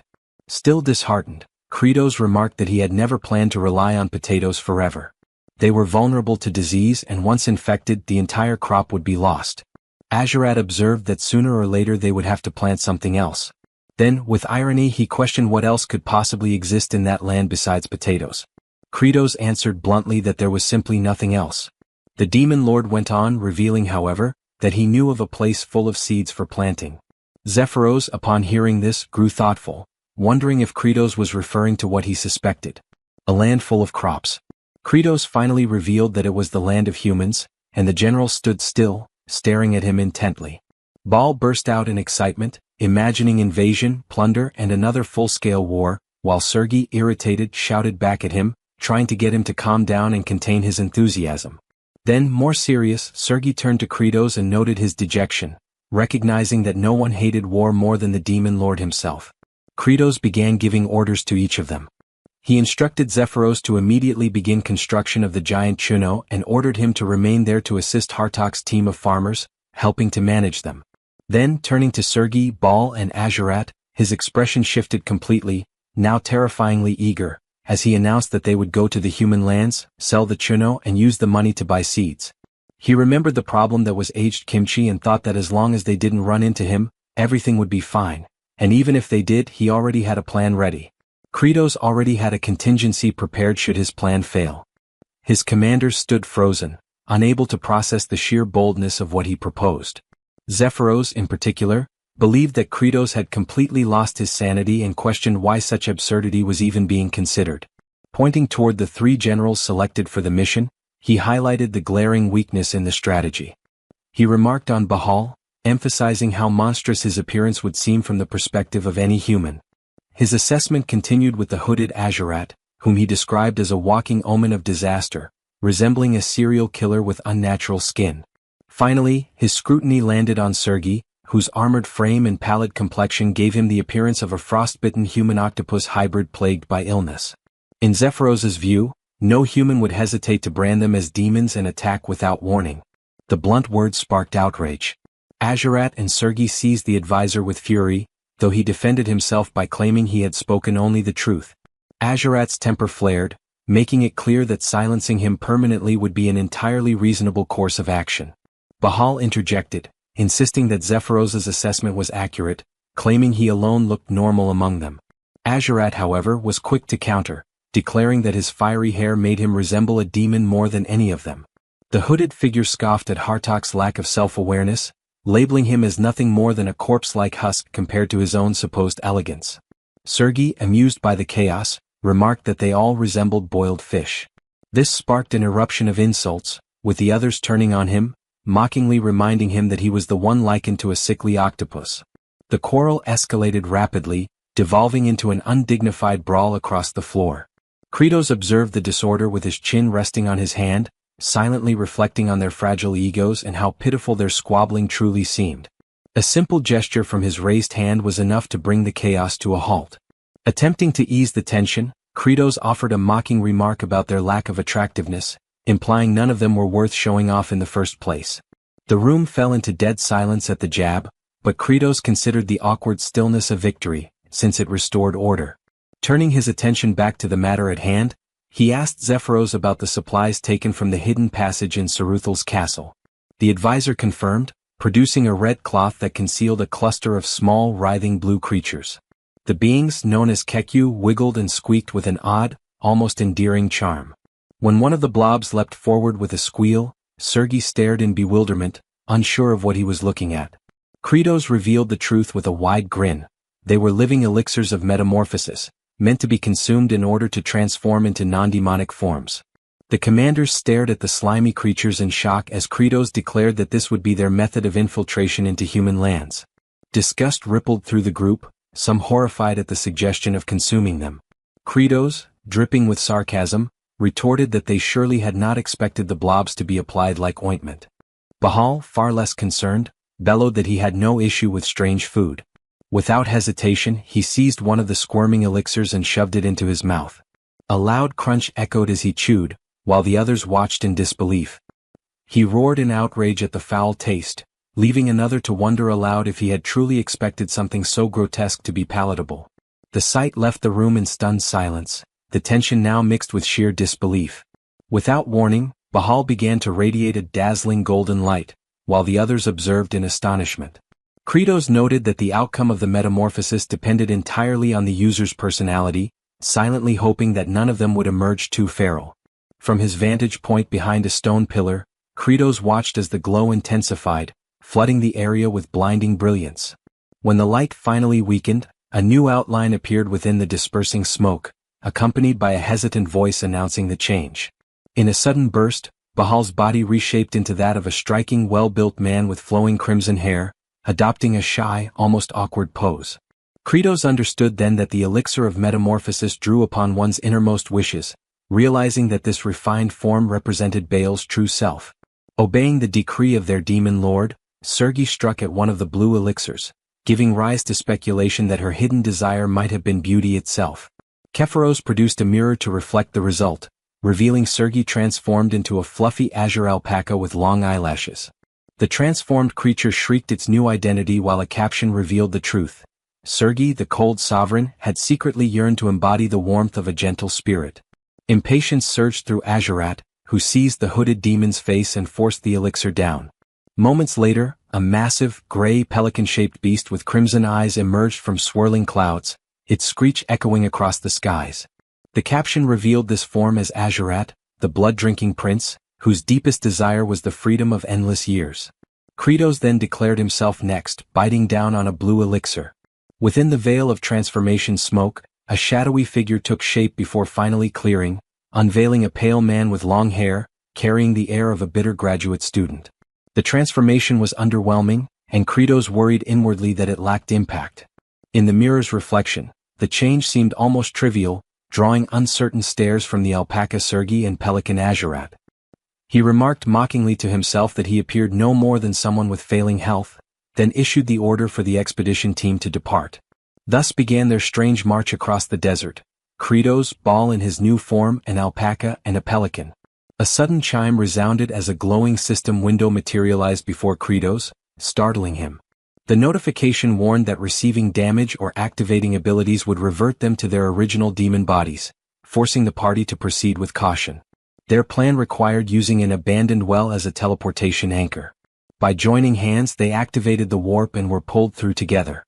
Upon arrival, Credos clutched his stomach uneasily, while the others struggled with the disorienting side effects, rainbow-colored vomit marking their discomfort. Raising his gaze to a distant fortress, Credos pondered how they might gain entry past its fortified gates. His thoughts turned to the hero-aged Kimchi, suspecting that the man had likely already advanced deeper into human territory. Enough time had passed, he reasoned, for the hero to have moved on, and the disguise from the elixir should be enough to prevent recognition regardless. Even so, sweat beaded on his brow as his hand gripped at his throat in nervous anticipation. Meanwhile, from the fortress walls, a scroll was unfurled as a lookout cried out about the approach of a suspicious group. Guards speculated whether demons were near, though one dismissed the idea, claiming the newcomers did not resemble such beings. Another muttered that the strangers merely appeared sickly. From the gate stepped a man clad in blue armor, his short white hair and pointed goatee giving him a severe presence. He planted himself firmly before the travelers, barring their path. Identifying them as exiles, he ordered their immediate retreat, denying them passage. Within the mind of the alpaca, the thought arose that this obstacle had been inevitable, for the mission was never destined to be simple. Kratos internally confirmed this expectation, attributing the blockade to heightened vigilance following recent demonic incursions. Yet a sly smirk crossed Kratos' face, for as a seasoned player who knew the entirety of the game's narrative, he already possessed a strategy. His eyes burned red with calculating intent. Kratos, consumed by greed, let out a chilling laugh as he proclaimed that even as an exile, he had brought genuine treasures from demon territory. The guard's stern demeanor faltered, his brow arching in surprise at the mention of such a claim. Kratos reveled inwardly, certain that the human king's hunger for intelligence about the demon lands would compel the guards to allow passage. The guard's attention shifted toward what trailed behind, questioning if the so-called treasure lay there. Kratos, grinning broadly, confirmed with enthusiasm. He presented the alpaca and the pelican, proudly declaring them exotic beasts brought from the heart of demon territory, even boasting of their supposedly delicious meat. With grand gestures, he indicated his disguised commanders, who strained to pull a small cart. The guard examined them with suspicion, muttering about the absurdity of claiming such creatures were captured alive from demon lands. With a dismissive glance, the guard identified them plainly as nothing more than an ordinary pelican and alpaca, questioning the sense in offering such things to a king. Kratos was left dumbfounded, internally railing against the flawed logic of a medieval setting where pelicans and alpacas apparently roamed in abundance. The guard, unimpressed, declared them foul-smelling and worthless, demanding their immediate departure. Rage boiled within the alpaca, her pride deeply scarred by the insult. She erupted in fury, her voice directed squarely at Kratos, before storming toward the guard in wrath. The guard froze, astonished by the creature's articulate speech, realizing instantly that it was no mere animal. Kratos recognized the opening and seized upon it. Bursting into manic laughter, he seized the furious alpaca and proclaimed that beings from the demon land spoke with clarity. To enhance the illusion, he grasped the pelican and prodded it to mimic animal-like sounds. A sharp blow struck the bird, and with a resounding cry it shrieked its strange call. Convinced at last, the guard raised his voice and granted them passage through the gates. As the mismatched band stepped forward, one among them declared the ruse a success. Yet the guard halted them once more, cautioning that although they carried rare beasts, they remained exiles and could not wander the royal domain freely. A compromise was offered. They could join the company of a royal envoy encamped nearby. Kratos inwardly seethed at the inconvenience but forced himself to adapt. Feigning humility, he assumed the role of a lowly traveler, claiming embarrassment at having brought no true treasures from the demon's realm. He introduced himself under the name Kim Jang-chil, presenting Baal under the alias Bob Badstench, before the envoy Javier Azrahan and his attendant, Diol Frontera. Both Javier and his servant regarded the pair with suspicion, remarking that such names were strange for supposed exiles. A soldier in the envoy's retinue stepped forward, exposing the lie by insisting he had never seen them in the village. Panic struck Kratos as the envoy's guards unsheathed their weapons, demanding the truth while he realized they had been exposed. Meanwhile, Diol whispered under his breath about his young master's chronic face blindness, recognizing it as the cause of the confusion. Attempting to redirect, he discreetly pointed toward Kratos, but Javier only grew more puzzled. Desperate, Diol urged his master not to accept the strangers, warning they might indeed be demons. Javier, however, dismissed the concern with firm denial. Clasping his hands nervously, the envoy covered the situation by claiming he had no memory of them simply because no conversation had occurred before. Kratos, smirking slyly, perceived at once how easily the potato-faced envoy could be bent and exploited. Diol plotted quietly, considering the sickly Kratos frail and imagining he could discard them once their usefulness ended. Javier then cheerfully announced their departure, mentioning that the remainder of their escort awaited outside. Among them stood a blonde-haired warrior introduced as aged Kimchi, tasked with accompanying the group. At that moment, Kratos felt icy sweat bead along his skin, his expression collapsing into sheer horror at the disastrous revelation. The hero aged Kimchi regarded them sharply, his calculating eyes cutting through the air. Kratos faltered, forcing a trembling greeting while convinced inwardly that death was imminent. To his astonishment, Aged merely remarked on his ill appearance and advised him to look after his health. Stunned into silence by such unexpected courtesy, Kratos could only gape in utter bewilderment. As Javier proclaimed the beginning of their journey toward the capital, the newly assembled company set out together. He silently marveled at the fact that Aged Kimchi had failed to recognize him, proof that the elixir of metamorphosis had fulfilled its purpose. Yet the hero's sharp eyes still lingered on them, carrying the weight of suspicion. That evening the combined parties, the demons in disguise and the envoy's retinue, gathered around a crackling fire. Kratos inwardly trembled, realizing the peril surrounding them. A single strike would shatter their altered forms, leaving them doomed before the hero's strength. His mind raced, deciding he had no need to continue all the way to the capital. Simply selling the Chuno and abandoning these humans would suffice. Aged Kimchi's gaze flickered with unease, as if he sensed something unnatural. Kratos felt dread tighten his chest, cold sweat beating across his skin. Forcing a strained grin, he attempted to appear harmless, though the crushing weight of the hero's stare drained his body of strength. Making his decision, Kratos resolved to flee into the night with his subordinates. Beyond the tents, Sergi in her alpaca form and Azurat in the shape of a pelican slept soundly. Kratos shook Baal awake, who muttered complaints about losing precious beauty rest, which only earned the demon lord's scorn. Together with their companions, they quietly prepared to vanish into the darkness. Moving cautiously through the encampment, Kratos concentrated on their escape. Suddenly, Sergi broke the silence, speaking clearly and startling him, admitting it had taken effort to master speech in her new body. Grimly, Kratos dismissed the humans as irrelevant now that the fortress lay behind them, though unease gnawed at him, knowing their mission must be completed before exposure doomed them all.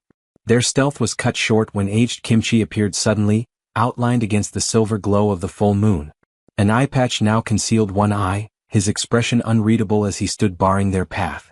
Kratos let out a horrified cry, realizing the entire plan had collapsed.